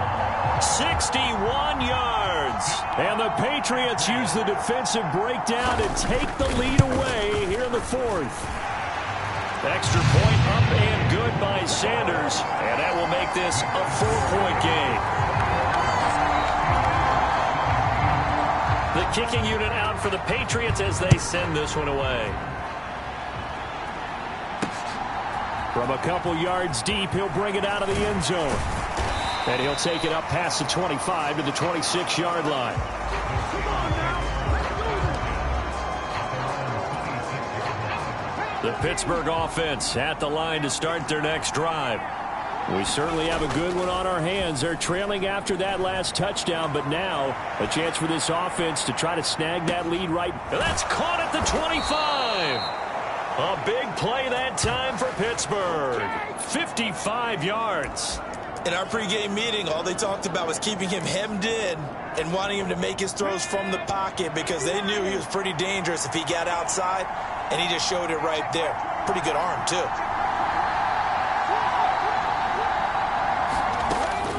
On 1st and 10, Jones. And he slides and covers up at the end as he's going to be able to pick up decent yardage. He'll wind up getting 9 after tucking it and running, so it'll leave him with 2nd and a yard. I like how he hung in there and went through his progressions, but eventually his internal clock went off and told him it was time to make a run for it, and he ends up sliding down with a solid gain. On 2nd down, they'll run it here. And the stop will come inside the 5 at the 4. The 71 yards rushing for him now as he's carried it 13 times.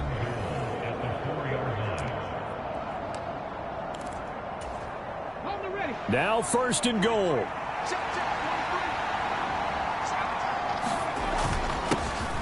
They'll try and run this one right up the gut. And he's in. Touchdown, Steelers. Taking it in from 4 yards out. And the Steelers answer back with a touchdown of their own to take a 4th quarter lead. Well, that was a quick drive. The passing game set it up, and then the running game finishes it off. And how about how few plays it was to get it done, but they threw it downfield and then pounded it into the end zone. And as a former defender, I can tell you, it hurts just a little bit more when they run it into the end zone instead of throwing it. Here's the Steelers kick team as they'll boot this one away. And they will not get a chance to return this one as it's through the end zone for a touchback. So the Patriots now down 24-21, 2:18 on the clock.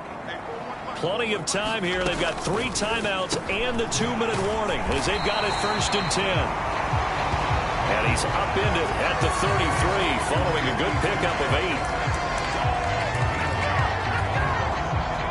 Less than 2 to play with just a field goal separating these two sides. So the Patriots with the football as we get you reset. They come up on a 2nd down now in a game that looks like it's going to go down to the wire. Back to throw. That's complete to Pearsall. And they get him down, but not before he takes it across the 40-yard line. Plenty of time. All 3 timeouts still remain. Here's 1st and 10 now.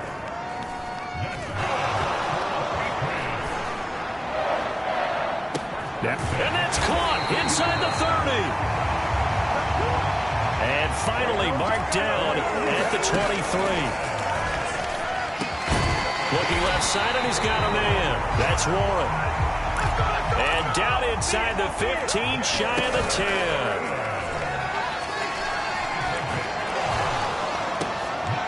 And it's intercepted at the goal line. Picked off by J.C. Horn.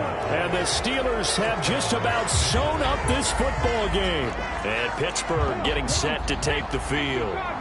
And this game not quite in hand yet. We'll likely see all 3 timeouts defensively and then reassess where we are. And he is brought down at the 22 after a gain of 2, and it brings up 2nd down.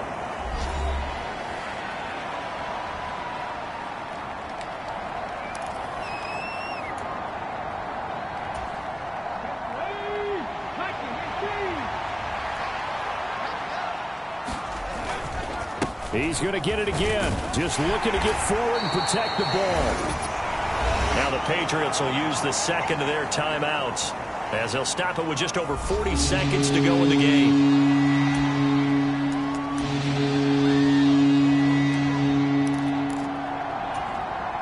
Coming up here looking for 3 yards to pick up the 1st. Now Jones. Pass taken in by his big tight end. The Patriots will take their third and final timeout as the clock will stop with 37 seconds to play.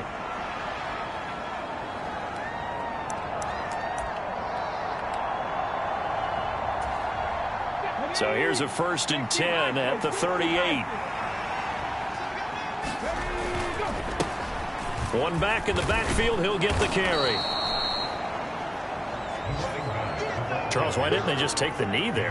You're asking the question that I'm asking as well, because we've seen a lot of football where coaches decide maybe they get a little greedy. I don't know if they're doing it for stats or for what reason. We've seen it happen in college. And how about in the NFL? The miracle of the Meadowlands. All they had to do was take a knee and the game was over. The Giants ran it one more time. Ball popped free. Philadelphia picks it up and wins the game. What year was that? 1978. I think it was in November.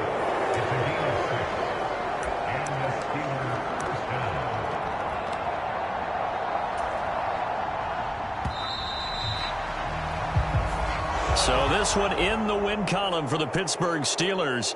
And I'll tell you what, it has not been with a whole lot of frequency over the last couple of decades or so that teams have come into New England and escaped with a victory, but that's what happened here. It almost doesn't feel real, does it? We've seen it so few times. That actually happened, right? We saw it. They came out of there with a win.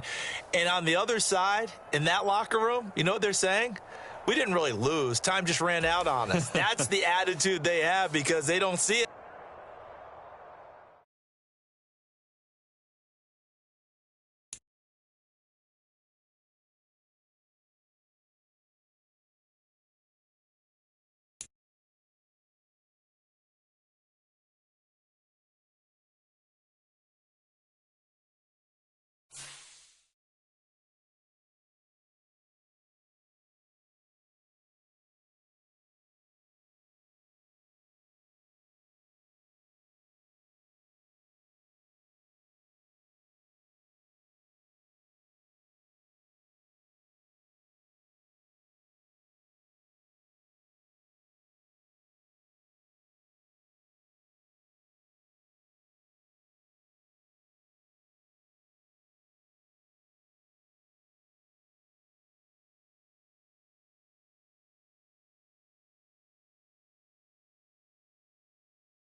Tonight, from M&T Bank Stadium in Baltimore, Maryland, it's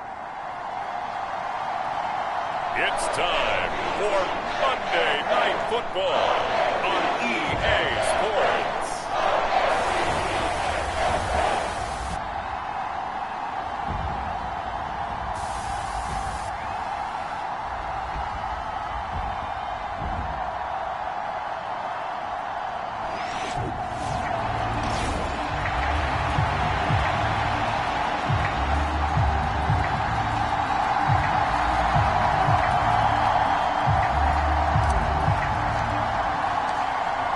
Two teams trying to stake their claim to postseason football. Week 14 of the NFL is underway.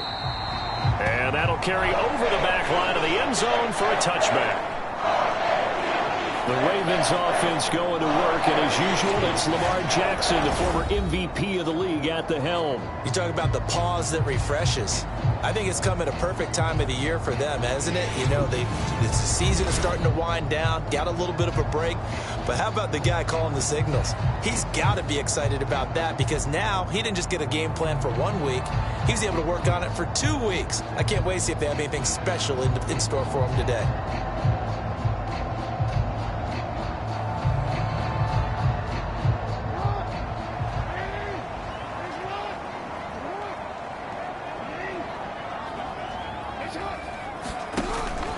They go play action now. Jackson. And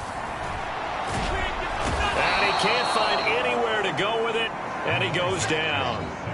He'll wind up losing 3 there on the sack. Good pressure, and it's second down.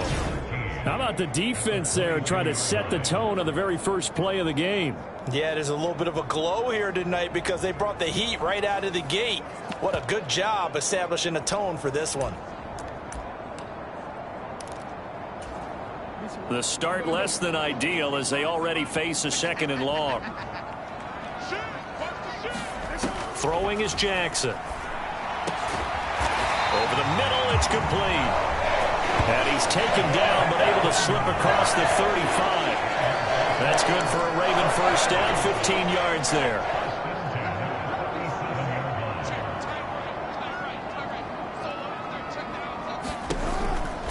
And they run with Harris off the option. And he'll power his way forward for about 4 yards there on the first down carry. And, CD, you look at this defense, what kind of pressure are they under trying to stop a team that has won 5 games in a row? Well, to me, it makes their job harder because you know you're going up against an offense that's playing at an elite level. And sometimes you can get too caught up in trying to play the perfect game. You're trying to be too precise, too fine, instead of just letting it rip. And I think that's more the priority than trying to be absolutely perfect. 6 yards the pickup, and that's a first down.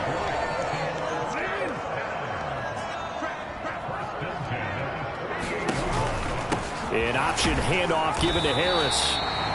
And he'll power his way forward for about 4 yards there on the first down carry. Well, this defense, Charles, really played well in that win a week ago. But we certainly had a nice conversation with the defensive coordinator, didn't we? And what we heard, I like what we did, but we definitely need more pressure on the quarterback this week. Now an option play on 2nd down. And he's dropped just before the line to gain. 4-yard pickup leaves him with 3rd and 1. You look at this Steeler defense.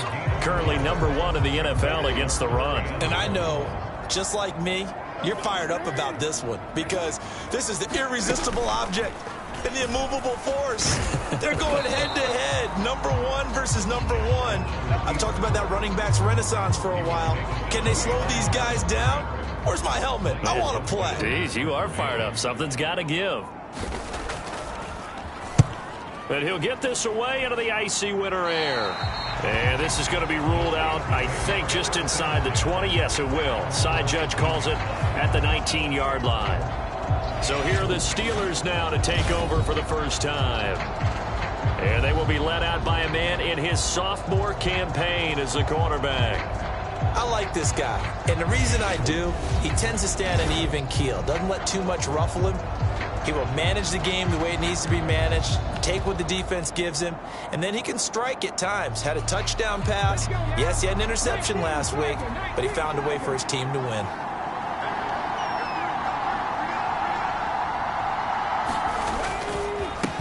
They'll start on the ground here on first down. And he'll be taken down at the 20 after a gain of just 1. Well, partner, this offense 12-0 now on the year following their latest victory. And during the week, a lot of folks making comparisons between this squad and the 1985 Bears. You know, they too were 12-0 at this juncture of the season before losing on a Monday night 38-24 to the Dolphins at the Orange Bowl way back on December 2nd of 85. But then they'd never lose again en route to winning Super Bowl 20. And when you look back on it, partner, didn't it almost feel like a setup game? Because they were playing the Dolphins, and the Dolphins were protecting their franchise's undefeated season of 1972, that team. And you know what that team does. They love to celebrate the fact that they still are the only one to get through an entire NFL season that way.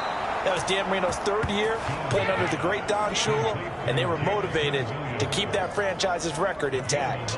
That's good for a first down, his second catch of the opening drive. Would it be safe to say that as precise as routes are supposed to be run in the NFL, maybe they're not quite as precise in college ball? That's accurate, yeah. And I think we saw a college route in the NFL there. Just find the soft spot, find the dead zone, and find the first down. And that's what he just did. And he'll manage to pick up about 4 at second down. Well, this defense for the Ravens very strong in that victory a week ago. Yeah, and what stood out to me on tape, the way they were flying to the football. So that tells me that they've got all their assignments down, and they're playing with extreme confidence. And only a couple for him there as the tackle is made at the 42. But not much on that run, Charles. No, that's exactly the way to execute a run blitz there. They guessed correctly that they would move the ball on the ground, honed in on it, and stopped them. Mark that down for a win in the defense's column. He's got his target. That's complete. And he's going to be brought down on what will be the final play of this first quarter. We're scoreless after 1. Steeler football here to begin quarter number 2. So in Raven territory now. Here's a 1st and 10 right at the 40. Looking to throw. Jones. It's Williams on the catch. Down the left sideline. And into the end zone. Touchdown, Pittsburgh. Jamison Williams. His 5th touchdown now on the year. And the Steelers post the first points of the ball game as they take the lead here in this second quarter. What a great drive that was. A long drive, sustained, well executed. I love what we're seeing out of him here in year 2, right? This young quarterback continues to evolve and grow. He's really the adage right now that John Wooden, the famous basketball coach, used to say. Be quick, but don't hurry. You can see that everything is happening for him, but he's not taking it at a pace that he can't sustain.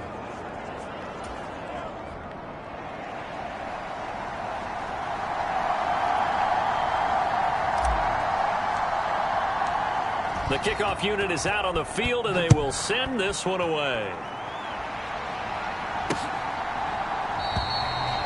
And no thought of bringing this one out. He'll go down to a knee, and they'll begin the drive at the 30. Baltimore set to take over here for their second possession of the game. They'll be looking to match that touchdown from a moment ago. 7-0 is the score as they begin with a first down. Harris starts the drive on the ground. And the second wave of tacklers is going to get him as they stop him behind the line. He'll lose a yard there, and it's 2nd and 11. I have a feeling they'll stay committed to running the football, especially on the early downs. They just haven't had a whole lot of success just yet.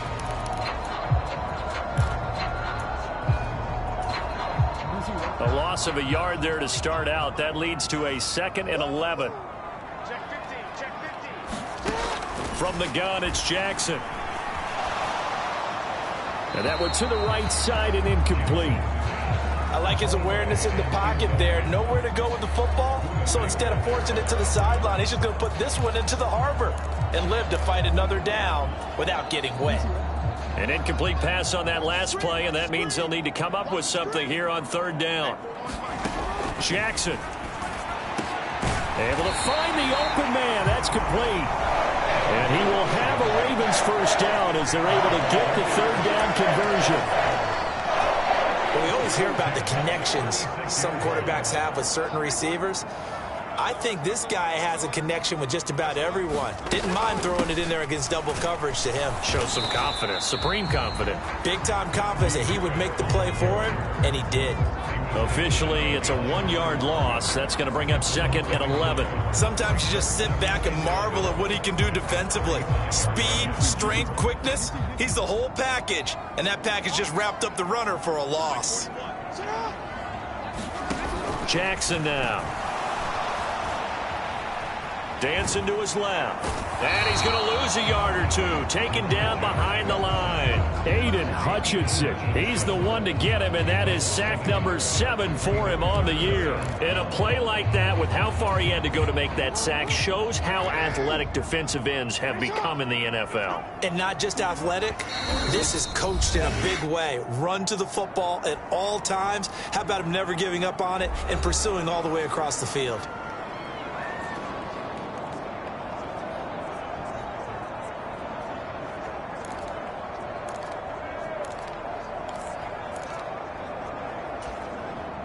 The last 2 plays, each lose a yard. They'll try to move forward here on 3rd and 12. Jackson. He's got his man, Jennings. And they're going to have themselves another first down as the tackle's made at the Steelers' 41-yard line. A really nice gain of 25 yards. Well, this is an awfully tough route to defend in man coverage because he lines up on the right and then runs a crossing route back to the other side of the field. So as a defender, you're not only trailing him the whole way, you're also looking out for your own guys to make sure you don't get yourself picked off. And then you can't catch up in time. And he'll take this into the end zone. Now, hold on here. We do have a flag down. So let's see what this is about.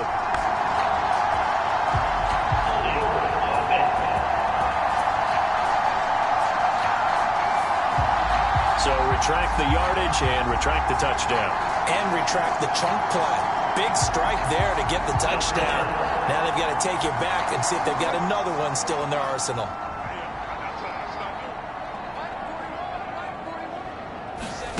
Here's Jackson to throw. Throwing right, and that's complete. And all the way in for a Ravens touchdown. A big play there. 46 yards. And the Ravens are an extra point away from drawing level. Extra point splits the uprights, and we are tied at 7. So that a 7-play, 80-yard drive. And it's capped off with a Ravens touchdown. So all even at 7 now as they kick it away.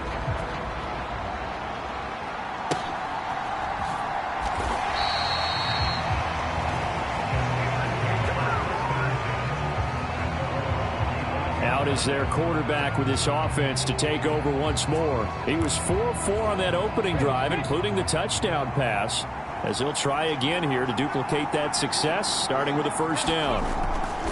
Throwing to start the drive. Jones. Wide open receiver, complete. And he'll be taken down, but not before they work it across midfield. The catch and run pays off for 29 yards. Well, normally you see 3 tight ends in a formation. You have to think to yourself, this has got to be a run. And I know as a safety, when I saw that, I took an extra step or 2 towards the line of scrimmage. Instead, they threw the ball, and he found one of those tight ends for a very nice. And nothing but green grass here, middle of the field. And he goes down, but not before getting this inside the 25. 24 yards to gain there, another first down as well. Second quarter, 2 minutes to go. Tie ball game. Let's go.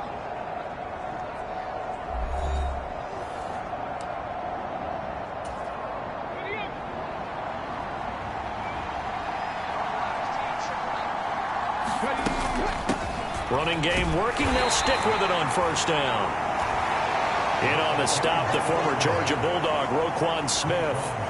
Defensively, we always know that he is tough in run support, and I think the way that he gets there is he understands what an offense is going to do before the ball's even snapped. A great job of scouting prior to the game, then reading, reacting, and taking the right path to the ball carrier. And they work this near the 5. He'll be stopped at the 6. That one goes for 16 yards. It sets him up 1st and goal. Boy, how about the speed with which this offense can get down the field? It's taken them no time at all to get down here. And now they're set up with a 1st and goal. They'll try and run for it on 1st and goal. And he's going to press this one forward as they stop him right around the 1. It'll be a gain of 5 there as they move closer. It's 2nd and goal.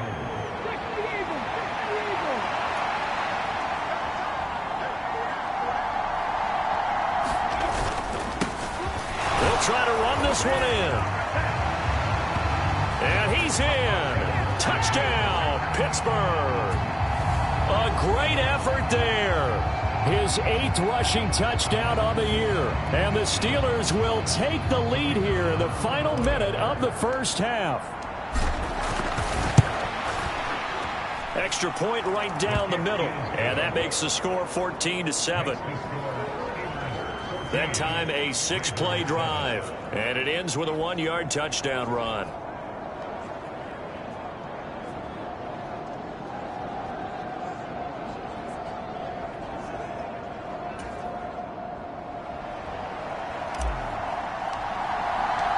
Here's the Steelers kick team as they'll boot this one away.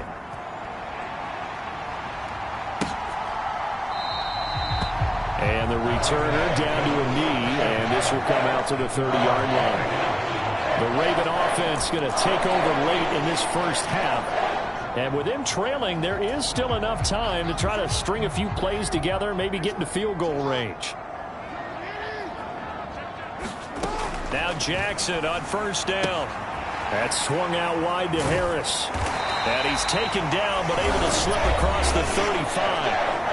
Now the Ravens going to use one of their timeouts as they'll stop it with just over 40 seconds to go in the 1st half. So from the 36 now, 1st and 10. Now it's Jackson. It's Najee Harris now on back-to-back plays with a catch. The Ravens going to use the 2nd of their timeouts as the clock will stop with 35 seconds to go in quarter number 2. From the 43, it's 2nd and 3. Here's Jackson. Harris has it over the middle. And he'll be brought down just shy of midfield at the 49-yard line. Ravens going to use their 3rd and final timeout. And with halftime on the horizon, they'll be out of timeouts from here forward.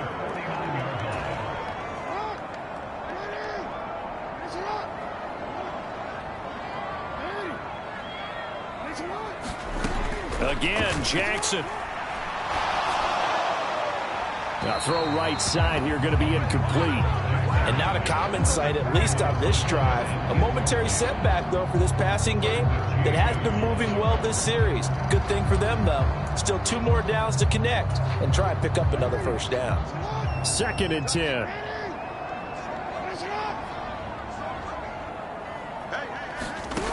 From the gun, Jackson. And this is caught, Jennings. And he takes this one down almost all the way to the 30. A good pickup, but it will come on what should be the final play in this 1st half. So we've reached halftime here. All right, we'll bypass the halftime show in favor of returning to this late season game with the teams coming back from the locker rooms here a bit early.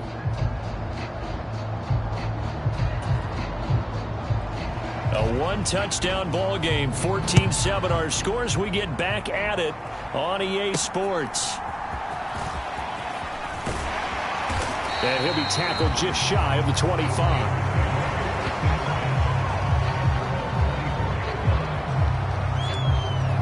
The Steeler offense now with a football first here to begin the 3rd quarter. And Charles, they've got the lead. Put your coaching hat on here now. What's the game plan for the 2nd half? I think getting the running game going a little bit more, because I thought in the 1st half they didn't get it moving the way that they would like. They had success throwing it, but I think these first couple of drives, they'll want to get those running backs going and give them more opportunities, and I will guarantee you that those guys were lobbying for them in the locker room at halftime. Now Jones. Throws out left. It's caught by... And I think the ball's out. And it's picked up by the Ravens. And the return here is stopped at the 35-yard line. So we thought maybe they would have a chance to extend this lead on the opening drive of the second half. Instead, they cough it up. Obviously not an ideal start when you're trying to get a little separation, and I can guarantee that they talked about that in the locker room. And now, as with every potential turnover, they're going to take a second look at this just to make sure.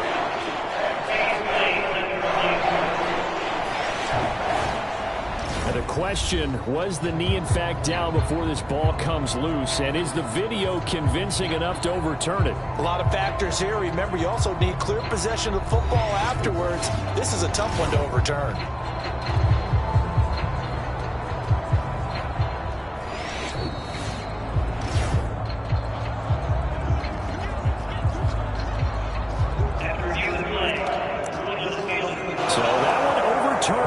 They say the knee was down, and that will not be ruled a fumble.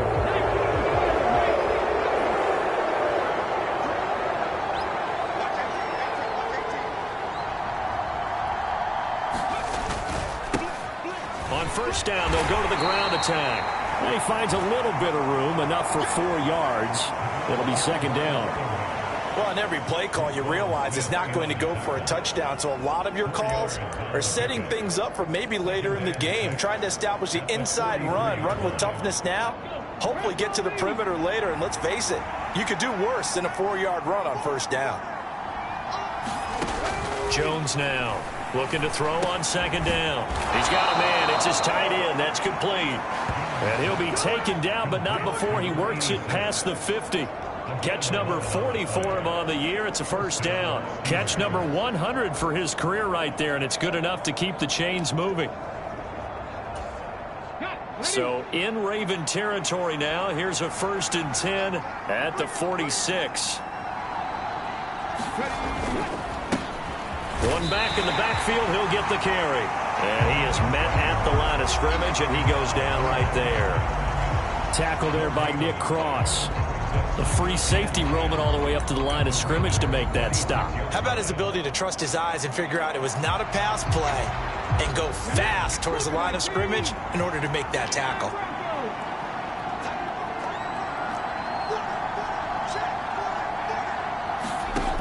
Back to throw now on 2nd and 10. He's going to loft one deep left side here. Into heavy traffic, and it's intercepted. And the Ravens are going to take over at their own 30-yard line.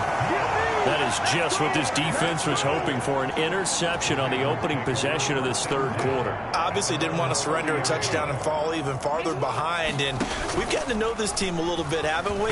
Couldn't you just see their defensive leaders telling the offensive guys, telling the quarterback, don't worry, we got you to start things off. You take it from there. He'll lose a yard there, and it's 2nd and 11. Well, we saw a lot of negative plays that resulted in plenty of lost yardage in the first half, and that trend is continuing here. After the loss to start out, here's 2nd and 11.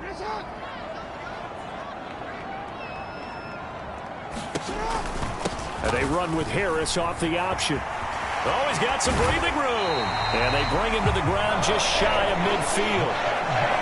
That good for 19 and a first down. Sometimes it's hard to believe, but there are times this game is about patience, isn't it?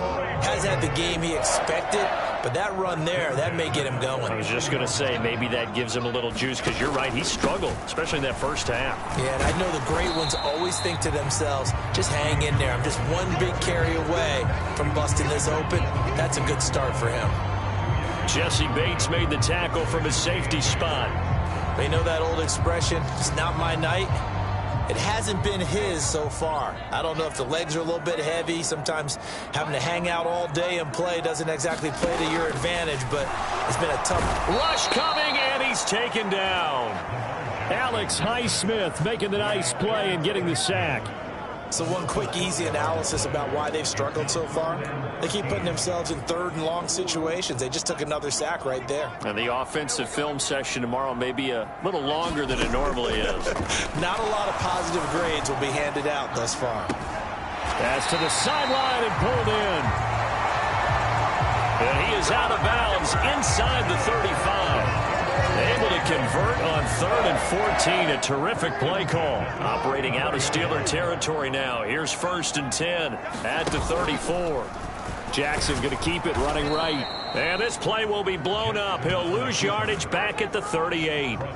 That's going to wind up a loss of a full 3 yards on 1st down. Well, that play never really got off the launching pad. He had a linebacker in his face before he had a chance to do much of anything. Yeah, I think his big boys up front, that offensive line, they've got to do a little bit better job of protecting him if they're going to continue to run the option like this. Oh, now Harris lost it. It's a fumble. Oh, and one of the linemen on the other side has got it. And they will take over at the 29-yard line.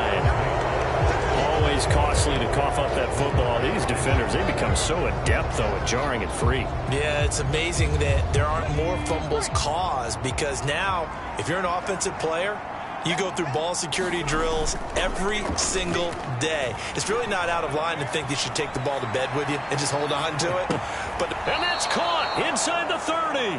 And they do get him out of bounds finally, but the damage is done. A big hitter on what proves to be the final play of the 3rd quarter. Back now in Baltimore. It's Steeler football, and they have the lead as well as we begin quarter number 4.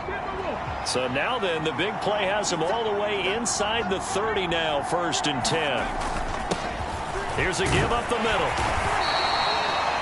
5 yards on the carry. Good pickup on 1st down. Now, I'm guessing you'd say this is kind of the key here. Grind out some yardage, work on that clock, see if you can continue to tick it down. Definitely, you want to bleed things out at this point, right? Continue to possess the football, gain some yardage, and put the onus on the defense. Do they have to use timeouts? What are they going to do to stop you?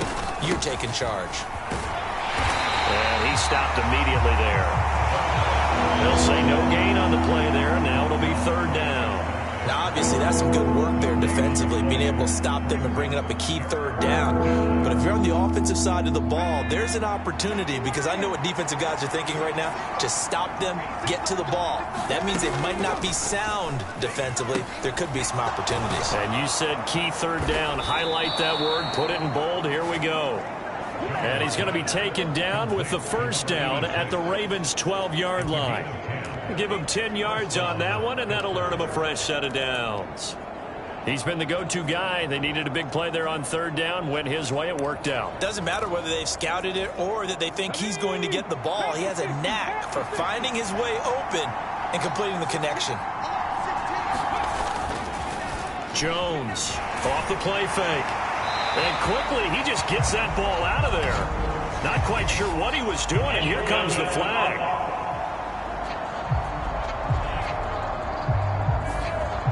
We saw it, too. Nobody in the vicinity of that throw, and that earns him the penalty. Yeah, you've got to at least get it close enough to one of your own guys in order to dodge the penalty. They lose the yardage, and, of course, they also lose the down on the grounding call, and it's quickly 2nd and long. Back to throw. Jones. It's complete to Williams. Without the previous penalty, that would have been a 1st down. Instead, it's just a gain of 10. Brandon, perfect defense in this situation would have meant that there was an incompletion and would have picked it off. Okay, so they gave up the completion. But I really enjoyed watching how the defense stayed in sync, stayed in great communication. And as he dragged across each zone, you see him pointing, communicating. There he is, and they passed him off to each defender. Ended up making a nice play, even though it was complete. Got his man. It's caught for a Steelers touchdown. A 14-yard touchdown. And the Steelers add on to their lead, and it's looking like that win streak is going to extend another week. We talk so often about how hard it is to win in the NFL when you turn the ball over, and here a late turnover leads to a 4th quarter touchdown and a 2-score lead. And what's more important is being able to take advantage when a turnover presents itself. You've got to come up with points to make the other guy pay.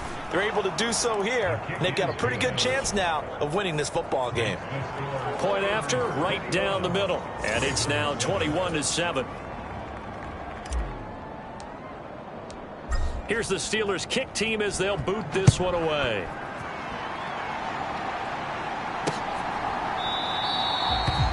And he'll wisely just take a knee here, and this ball will come out to the 30-yard line. The Ravens offense now, they get set to head back on the field.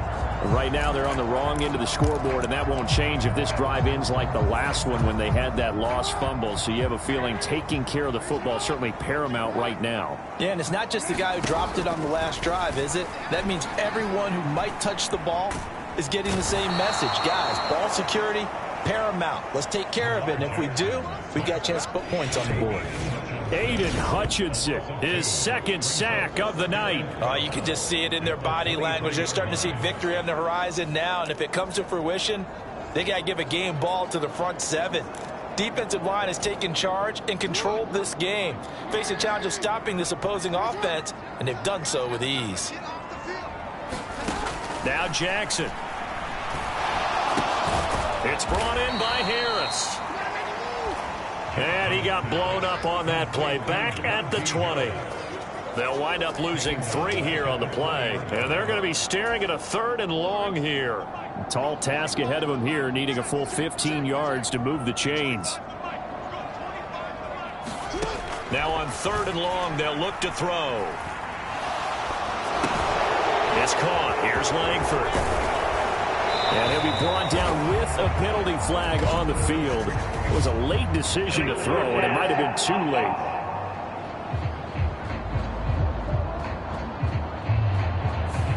Well, we knew he was close to the line of scrimmage, and they say he stepped over. Well, when you see him in that position, you think he's become a runner. As a DB, you start to react towards the line of scrimmage. They can often throw it over your head. Here we go. It's Jackson on 4th down. He's going to let this one go deep. And it's incomplete. They cannot convert, and they turn it over. John Harbaugh not afraid to go for it this time. Doesn't work out. And now the football's going to go over, already being placed at the 15-yard line.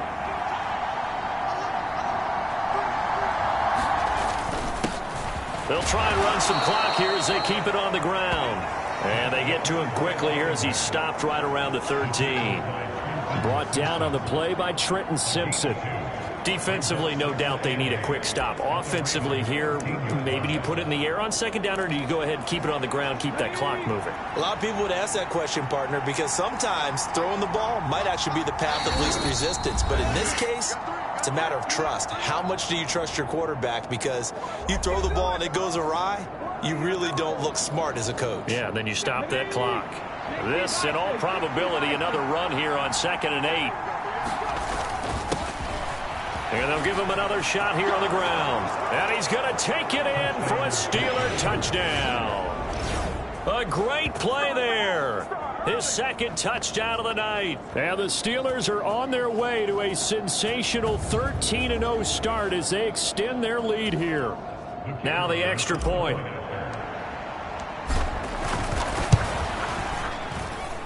He knocks it through. It's 28-7. They had the short field, and they made quick work of it.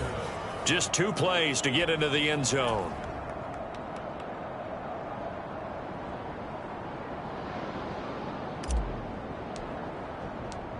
Set now to kick this one away, and off it goes. And no thought of bringing this one out. He'll go down to a knee, and they'll begin the drive at the 30. And now Baltimore gets set to take the field. They were coming off the extra week of rest, but this team started sluggish, and it really didn't get any better from there. And trailing big here in this 4th quarter.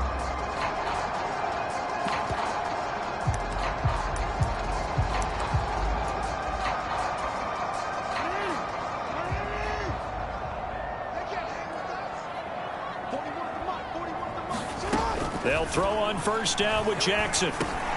This complete to Langford. And not much to speak of. Call it a 1-yard gain up to the 26. Escaping the pressure right.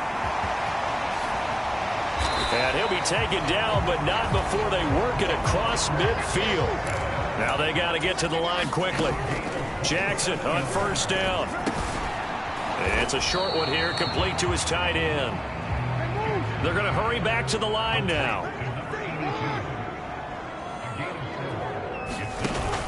Off the play fake, here's Jackson. And the Steeler pressure too much here. He's going down. Now the Ravens going to use one of their timeouts as the clock stops here with 46 seconds left to play. And now on third down, they'll need to get it to the 36 to pick up the first. Now it's Jackson. That is caught, and he's going to get this inside the 30. The Ravens going to use the second of their timeouts. That'll leave them with just one remaining in this fourth quarter of play. Catch number 40 for him on the year. It's a first down.